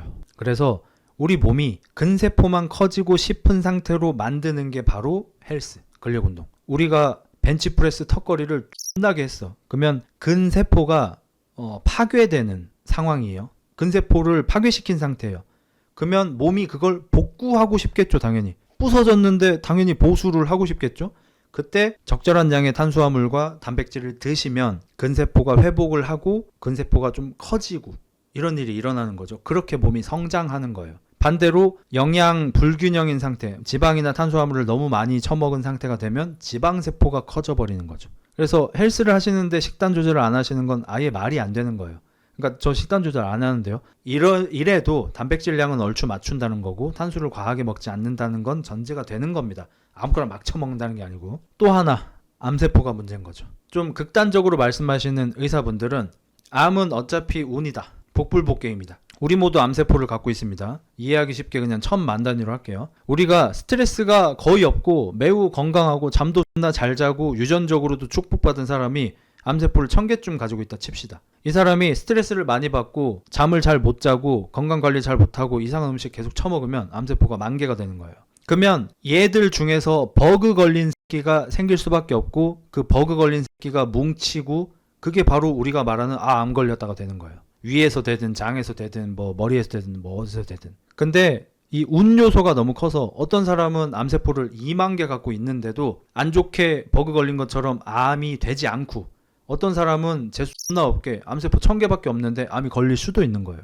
유전적으로도 엄청 중요하고 특히 스트레스 관리 굉장히 중요하고 그래서 그냥 약간 복불복 게임이라고 해요. 그래서 아주 극단적으로 매우 나쁘게 먹지 않는 이상 유전적으로 축복받았고 운이 좋은 사람은 좀 암에 안 좋다는 음식 좀 먹어도 죽을 때까지 안 걸릴 수 있는 거고 반대로 유전적으로 암이 잘 걸리는 DNA고 운이 좀 나쁘고 스트레스 좀 많이 받으면서 살았다? 그러면 이 사람은 암세포를 많이 안 갖고 있었는데 늘어나고 암도 걸리고 이렇게 되는 거죠. 그래서 이걸 우리가 조절할 수가 없잖아요. 그래서 극단적으로 말씀하시는 의사분들이 하는 말이 암세포도 탄수화물이 들어와야 커진다 이거예요. 탄수를 먹지 마세요. 암에 안 걸리고 싶으십니까? 탄수화물을 먹지 마세요. 극단적으로 이렇게까지 말하는 분들이 나오고 있습니다 이제. 그리고 이론적으로 얼추 맞죠. 암세포가 있어도 안 키워주면 그만이야. 탄수화물을 안 주면 그만이야. 그러니까 암이라는 나무가 있는데 물 안 주면 그만이야 이건 거예요.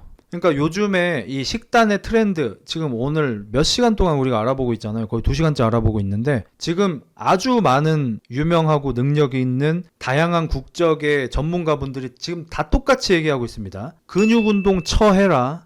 탄수화물 그만 처먹어라. 이 두 가지가 지금 현대 의학에서 말하는 건강의 약간 핵심 요소인 거예요. 바디빌더들이 근데 왜 빨리 죽냐? 그건 이제 약이 들어가니까.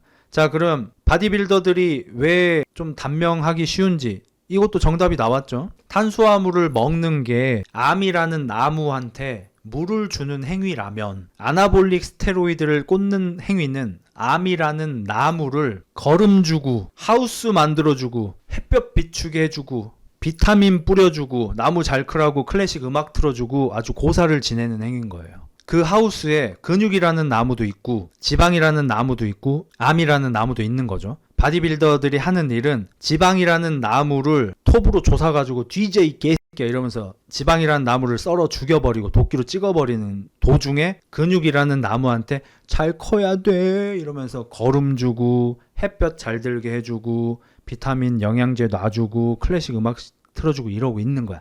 근데 그 근육나무 바로 옆에 암나무가 있는 거예요. 그리고 암나무는 도끼질도 톱질도 통하지 않는 거죠. 그 상태가 아나볼릭한 약물을 사용하는 보디빌더들의 상태인 거예요. 그래서 뭐 조금 징그러운 내용이긴 한데 제 이름 까먹어버렸는데 되게 유명했던 올드스쿨 바디빌더가 있습니다.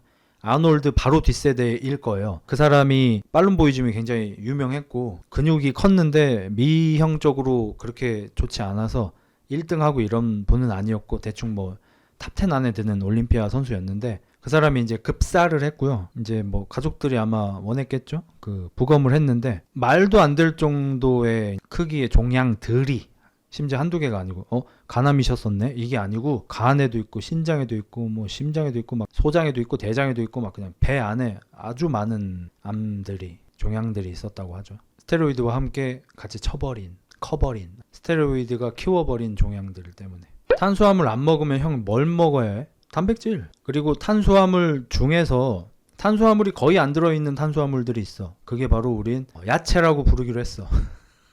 탄수화물인데 탄수화물이 많이 안 들어있는 탄수화물이 바로 야채야. 야채 먹어. 야채하고 고기를 먹는 게 오히려 탄수화물 식단보다 더 건강합니다. 아, 흑닭 시켰는데 이러면 어떡하지? 아, 저도 먹어요, 매일. 그러니까 과량이 문제인 거지.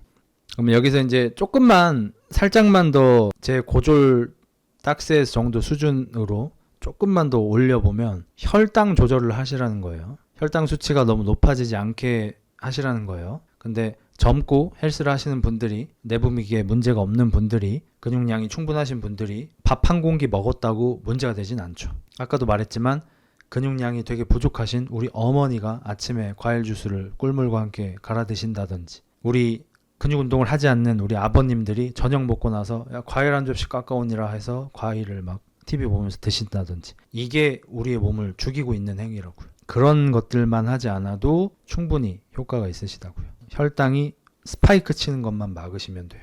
김치랑 고기랑 먹으면 되나? 뭐 나쁘지 않을 것 같습니다.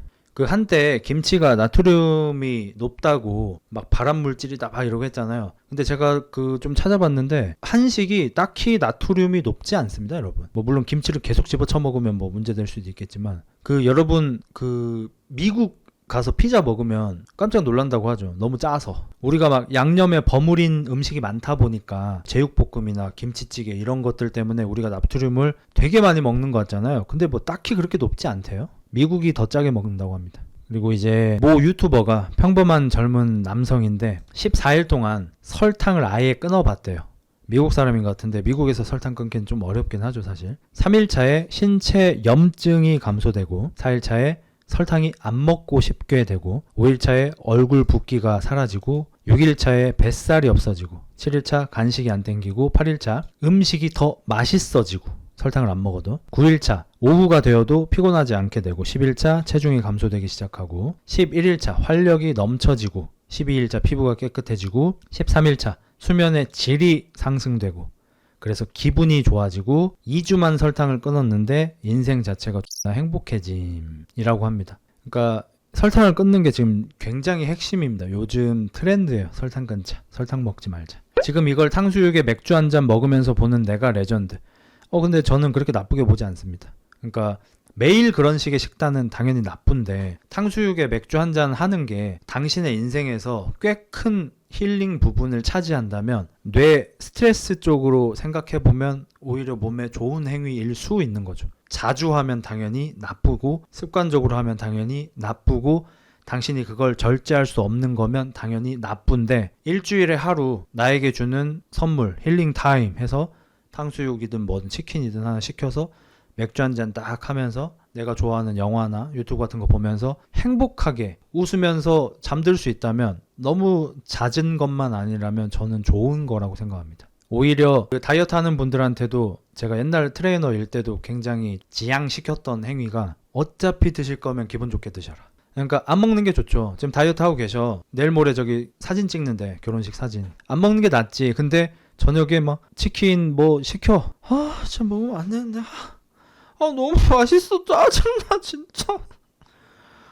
진짜 짜증나. 막 이렇게 먹으면 최악이에요. 식단도 망했고 멘탈도 나갔어요. 스트레스도 많이 받았어. 어차피 드실 거라면 그 아이돌 연습생들처럼, 안 들켰죠? 어차피 드실 거면 행복하게 드셔. 안 먹을 건 막 먹지 말고.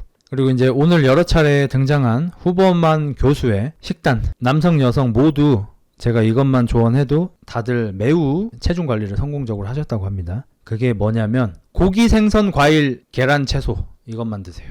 형, 과일 안 좋다면서요. 근데 이제 미국 사람들은 피자, 햄버거, 핫도그, 아이스크림, 크리스피 이런 걸 처먹으니까 과일이 여기서는 상타치야. 모든 탄수화물을 과일로 대체하는 거니까, 아까 말했던 과일의 안 좋은 때가 언제였죠? 저녁밥을 먹고 나서 과일 깎아 먹는 거 최악이라고 했죠. 아침에 일어나서 혈당 스파이크 쳐지게 갑자기 단 거 쳐들어가는 거 최악이라고 했죠. 그걸 피해서 탄수화물을 다른 걸 안 먹고 과일을 먹는다면 또 좋게 쓰일 수 있죠. 그러니까 이 미국인 기준으로는 밀가루 끊는 거고, 밀가루와 설탕을 끊는 거고, 한국인 기준으로는 쌀, 밀가루, 설탕을 끊는 거죠. 아까는 과일 가지고 난리더만, 이해가 안 되시면은 돌려서 좀 다시 보시면 좋을 것 같습니다. 그리고 근본적으로 다른 문제도 있는 게, 서양 사람들은 췌장이 우리보다 훨씬 배기량이 커요. 서양인들의 췌장이 10기통 6200cc짜리 엔진이라면 한국인들의 최장은 한 2000cc 소형 SUV 혹은 승용차 같은 크기라서 최장 능력 차이가 많이 나거든요. 그래서 당을 먹었을 때 해결할 수 있는 능력이 서양인에 비해 동양인이 거의 2배 정도 차이가 납니다. 근데 그렇게 설탕을 잘 소화하는 서양인들 사이에서도 설탕 끊기가 지금 트렌드인 거죠. 그럼 우리는 어떻겠어요? 더 해야죠. 대신 우리는 연비가 좋죠. 서양 사람들보다 좀 덜 먹어도 좀 더 오래 살아남을 수 있죠. 그래서 실제로 어쨌든 유전적으로 보면 동양인이 서양인들보다 더 발전된 형태라고 하긴 하잖아요. 왜냐면 유전적 발전은 결국 생존을 얘기하는 거고 더 극한의 상황에서 살아남을 수 있는 건 동양인 유전자라고 하니까 일단 연비가 좋고 추위 같은 걸 조금 더 잘 견디고 이런 거니까 실제로 평균 수명도 더 길고 그래서 그 서양 사람들이 훨씬 단 음식, 단 탄수화물을 많이 먹는데 우리도 똑같이 많이 먹어도 서양 사람들은 우리 기준에서 저렇게까지 살이 찐다고 싶은 분들이 계시잖아. 나쁘게 표현하는 게 아니라 그것도 사실 살 찔 수 있는 능력인 거거든요. 살도 너무 당연히 찌는 게 아니에요. 인슐린이 나와서 세포에다가 당을 밀어 넣어줘야 되는 거예요. 그래서 췌장이 기능이 좋으면 살이 많이 찔 수 있는 거고. 그래서 서양 분들 중에서 우리 동양인과 다르게 엉덩이나 다리 같은 데 살이 막 많이 찌는 분들 있죠. 그게 굉장히 췌장이 튼튼한 분들인 거죠. 근데 동양인들 중에서 많이 먹는데도 살이 안 찌고 약간 골아가는 사람들 있죠. 오히려 이게 훨씬 건강에 위험한 상태입니다. 체중이 많이 불어나면 관절은 안 좋지만 오히려 장기에는 나을 수도 있는 거예요. 그렇다고 해도 초고도 비만은 당연히 안 좋겠지만 그리고 한 가지 더 좀 말씀드리자면 자 누워 있으면 생기는 1. 근손실 2. 뼈손실 3. 심장 혈액 약화 혈액 순환 약하겠네요. 4. 폐활량 감소 5. 변비 식욕 저하 6. 우울감 플러스 멍해짐 7. 욕창 피부 손상 누워있는 게 건강에 많이 안 좋습니다. 여러분 잘 때만 눕는 게 좋습니다. 여기서 제일 큰 거는 제가 봤을 때는 근손실하고 우울감인 것 같아요. 저도 많이 느끼는 겁니다. 저도 이제 어렸을 때 우울한 시절들이 있었잖아요. 기간들이 저는 좀 기복이 커요. 그러니까 좀 살만하면은 좀 나대고 힘들면 우울하고 이 반복인데 근데 이제 좀 살기 힘들어서 우울기로 들어갈 때 집에서 누워서 방도 깜깜하게 해놓고 엄마가 맨날 불 좀 켜 뭐 이런 그런 때 있죠. 불 꺼놓고 창문도 안 열고 혹은 창문이 없거나 깜깜하게 해놓고 컴퓨터 깜깜한 데에서 막 컴퓨터 게임 하거나 누워가지고 막 그냥 애니메이션이나 막 이런 거 보고 이럴 때 그냥 점점 우울해지는 거예요. 사람이 천천히 사람이 망가져 가는 거죠. 그리고 이제 그런 시기에 있는 분들한테 제가 감히 조언 드리는 게 쉴 거여도 아무것도 안 하고 개백수처럼 계실 거라도 나가서 개백수처럼 있어라. 차라리 파고다 공원 가서 장기 두는 거라도 구경하면서 개백수짓 해라. 어차피 핸드폰으로 커뮤만 할 거라도 밖에 기어 나가서 1,500원짜리 커피라도 하나 마시면서 카페에서 개백수짓 해라라고 괜히 말씀드리는 게 아니라 저의 경험이에요. 밖에 안 나가고 계속 집에서 어둡게 있으면 점점 더 어두워집니다. 자꾸 나가셔야 돼요. 왜 우리 몸은 해로운 걸 원하는 거임? 이라고 하는데 요즘에 제가 좀 생각하는 건데 제가 2부로 이제 자연스럽게 좀 넘어갈 수 있을 것 같은데 내용 자체는 1부입니다. R8이나 911 왜 사려고 할까요? 뭐 물론 이렇게 위선 떨지 않겠습니다. 갖고 싶어서 사는 거고 멋있어서 사는 거고 뭐 뽐내고 싶어서 사는 거고 가오잡고 싶어서 사는 거 당연히 있는 겁니다. 그거는 대부분의 인간이 가지고 있는 고급의 무언가를 살 때 느끼는 그런 감정 당연히 저도 갖고 있는데 다른 건 또 뭐냐면 제가 작년부터 저를 자꾸 더 좋은 것에 놓으려고 노력한다고 하고 있잖아요. 심즈를 하듯이 심즈보단 저는 어렸을 때 이제 롤러코스터 타이쿤 같은 건데 롤러코스터 타이쿤을 하는데 내가 어떤 놀이기구를 만들었는데 인기가 없어. 그때 이 인형 뽑기 같이 이거 집게 기능이 있어요. 옛날 롤러코스터 타이쿤 보면 그걸 사람을 집어다가 다 거기다 던져요. 그러면 진짜 최악의 놀이기구 아닌 이상 사람들이 앞에 있으니까 타요. 좀 좋다고 타진 않는데 타고 와서 토하고 뭐 이러긴 하는데 그거랑 좀 비슷하게 내가 내 몸을 좀 더 좋은 곳에 나를 좀 더 기분 좋게 만들어지는 곳에 자꾸 갖다 놓으려고 하거든요. 그 일환으로 하고 있는 것들이 얼마 전까지는 카페 탐방이었어요. 근데 이제 거기서 좀 더 나가고 싶은 거거든요. 카페는 이제 되게 좋아하고 잘 가요. 예를 들어서 한 1년 전쯤에 내가 카페 탐방을 시작할 때 어색했어요. 카페가. 그리고 카페에서 약간 편하지 않았어요. 불편했어요. 사람들이 많은 거. 그다음에 거기서 내가 무언가를 하는 게 좀 불편했어. 근데 지금은 너무 편해서 안방처럼 편안하게 있고 사람들이 있든가 말든가 뭐 아무 상관없고, 최근에는 저조차 조금 놀란 게 어떤 엄마랑 딸내미 애기랑 스타벅스에서 뭘 이렇게 시키셨는데 엄마가 애기한테 뭐 차에서 먹을까? 뭐 이렇게 막 물어보는 거예요. 그때 사람이 좀 있었어. 그래서 내가 진짜 생각도 안 하고 너무 반자동적으로 여기 앉으실래요? 이렇게 내가 말을 건 거야, 그 어머니한테. 그러니까 애기는 뒤로 이렇게 엄마 뒤로 피하고 어머니는 괜찮습니다 이러더니 이제 차로 가셨는데, 그 정도로 편해졌고 모르는 사람도 이제 어렵지 않아졌어요. 그럼 이제 여기서 멈추기는 아깝잖아요. 왜냐면 좋은 탄력이 생겼잖아요. 좋은 관성이 걸려있는 상태죠. 그래서 한 단계 좀 더 나가고 싶은 거죠. 그래서 그 나가는 것의 일환으로, 물론 이런 핑계를 대고 사는 거이기도 하지만 좀 좋은 차를 사서 드라이빙의 재미를 좀 더 느끼고, M2도 재밌긴 합니다. 물론 좀 더 드라이빙의 재미를 느끼고 좀 더 먼 데까지 좀 돌아다니고, 뭔가 좀 아는 지인분들이 좀 전국에 이렇게 널려 있을 거 아니에요?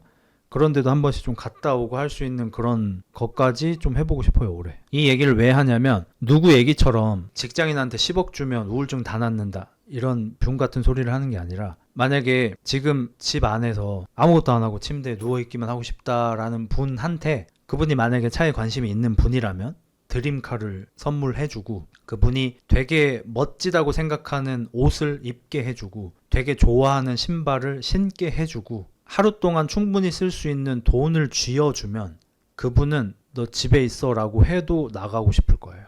그러니까 결국 그분은 사실은 집에 있고 싶은 사람인 게 아닌 거죠. 그 상황에서 집에 있고 싶은 사람인 거죠. 상황이 바뀌면 원하는 게 달라지죠. 그것이 닌겐다까라. 저는 이걸 이용해서, 이런 인간의 습성을 이용해서 제가 자꾸 밖에 나돌아다니고 싶게 만들 환경을 저한테 만들어주고 있는 건 거죠. 다행히 저는 뭐 그럴 돈이 좀 있는 상태고, 미안합니다, 재수 없어서. 약간 요런 거를 좀 이용하고 있어요. 좀 후보만 아저씨나 이런 분들의 뇌과학 관련된 것들을 보면, 고졸인 제가 해석하기에 결국 제일 중요한 게 뭘까라고 생각해보면, 우리 몸이나 뇌는 생각보다 단순하고 어떤 패턴이 있는 것 같이 느껴지기도 해요.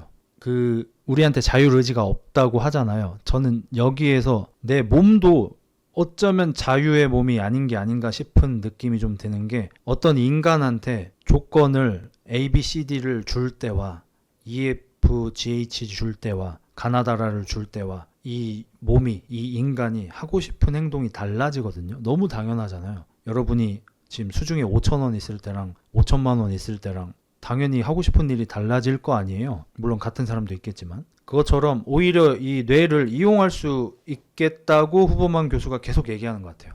뇌를 이용하는 법. 뇌에 이런 습성이, 뇌에 이런 비밀이 있는데 이걸 이용해서 내가 더 나은 삶을 살 수 있게 내 몸을 조정하는 방법 같은 걸 좀 배우는 느낌이에요. 그리고 모든 눕는 행위가 나쁜 게 아닙니다. 도훈이처럼 샤워하고 산책하고 와서 또 이제 샤워하고 눕잖아요. 완전히 다른 거죠. 왜냐? 야외 활동을 하고 휴식을 위해 눕는 거와 아무것도 안 하고 할 게 없어서 그냥 누워있는 건 또 다른 건 거예요. 아니면 헬스장에서 열심히 운동을 하고 와서 식단을 하고서 얼추 소화가 된 후에 침대에 눕는 건 또 완전히 다른 거고, 하루를 굉장히 열심히 산 다음에 침대에 누워서 내가 좋아하는 만화 보고 TV 보고 유튜브 보고 다른 건 거죠. 밥 먹으면 졸려서 눕는데 어떻게 고쳐요? 안 누우면 고치는 거죠. 그러니까 저는 사실 방금 저런 질문한 분들한테 해답을 주기 위해서 방금 전에 고졸 대가리를 쥐어짜서 말씀을 드리는 건데, 저렇게 질문을 하면 사실 조금 힘 빠지긴 해요.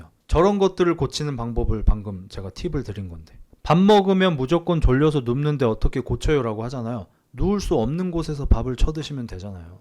지금 그 얘기하고 있잖아요. 나한테 안 좋은 습관이 있고 좋은 습관이 있다면 안 좋은 습관을 안 할 수밖에 내 몸을, 환경을 만들고 좋은 일을 할 수밖에 없는 환경을 만들면 된다는 거잖아요. 의지 좀 가져라는 오늘 제가 말하는 메시지는 아니죠. 왜냐하면 의지로 안 될 수도 있다니까요. 내 몸이, 내 뇌가 이미 거기에 너무 익숙해져서 자동 완성되듯이 밥 먹음 잔다. 바로 자동 완성이 돼버리는 사람이야, 쟤는. 그러면 집에서 밥을 먹고 침대가 바로 옆에 있는데 눕지 않을 수 없어요. 매우 힘들어요. 그럼 어떻게 해야 되죠?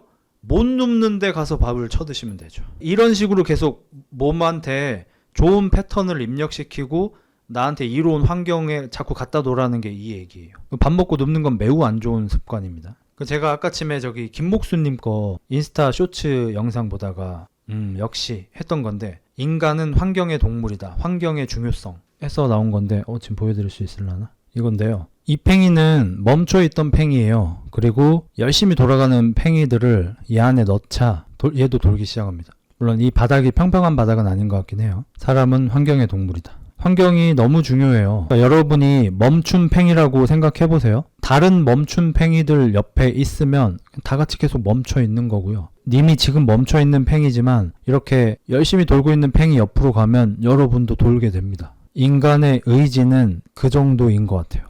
인간의 의지 그렇게 강하다고 생각하지 않아요, 저는. 환경이, 운이 훨씬 중요하다고 생각해요, 의지보다. 그 의지가 나올 수밖에 없는 환경에 있었기 때문에 의지가 나왔을 때가 훨씬 많다고 생각해요. 물론 그렇지 않은 분들도 계시겠지만. 그리고 이런 환경을 만들자는 게 제가 지금 말하고 있는 취지죠. 이렇게 열심히 돌고 있는 팽이들 사이에 날 갖다 놔라. 옆에 팽이들 되게 열심히 돌고 있어, 나같이 돌지 않는 팽이는 여기 어울리지 않아 라고 생각하지 마시고 일단 갖다 놓으세요. 그리고 다른 팽이들이 이 새끼 왜 안 돌아, 이 새끼 정신 아니야? 고장난 거 아니야? 신경 쓰지 마시고 갖다 놓으세요. 그러면 얘들만큼 빨리는 못 돌아도 돌긴 돕니다. 근데 멈춰있는 사람들끼리 모여있으면 안 돌아요. 계속 멈춘 채로 살 거예요.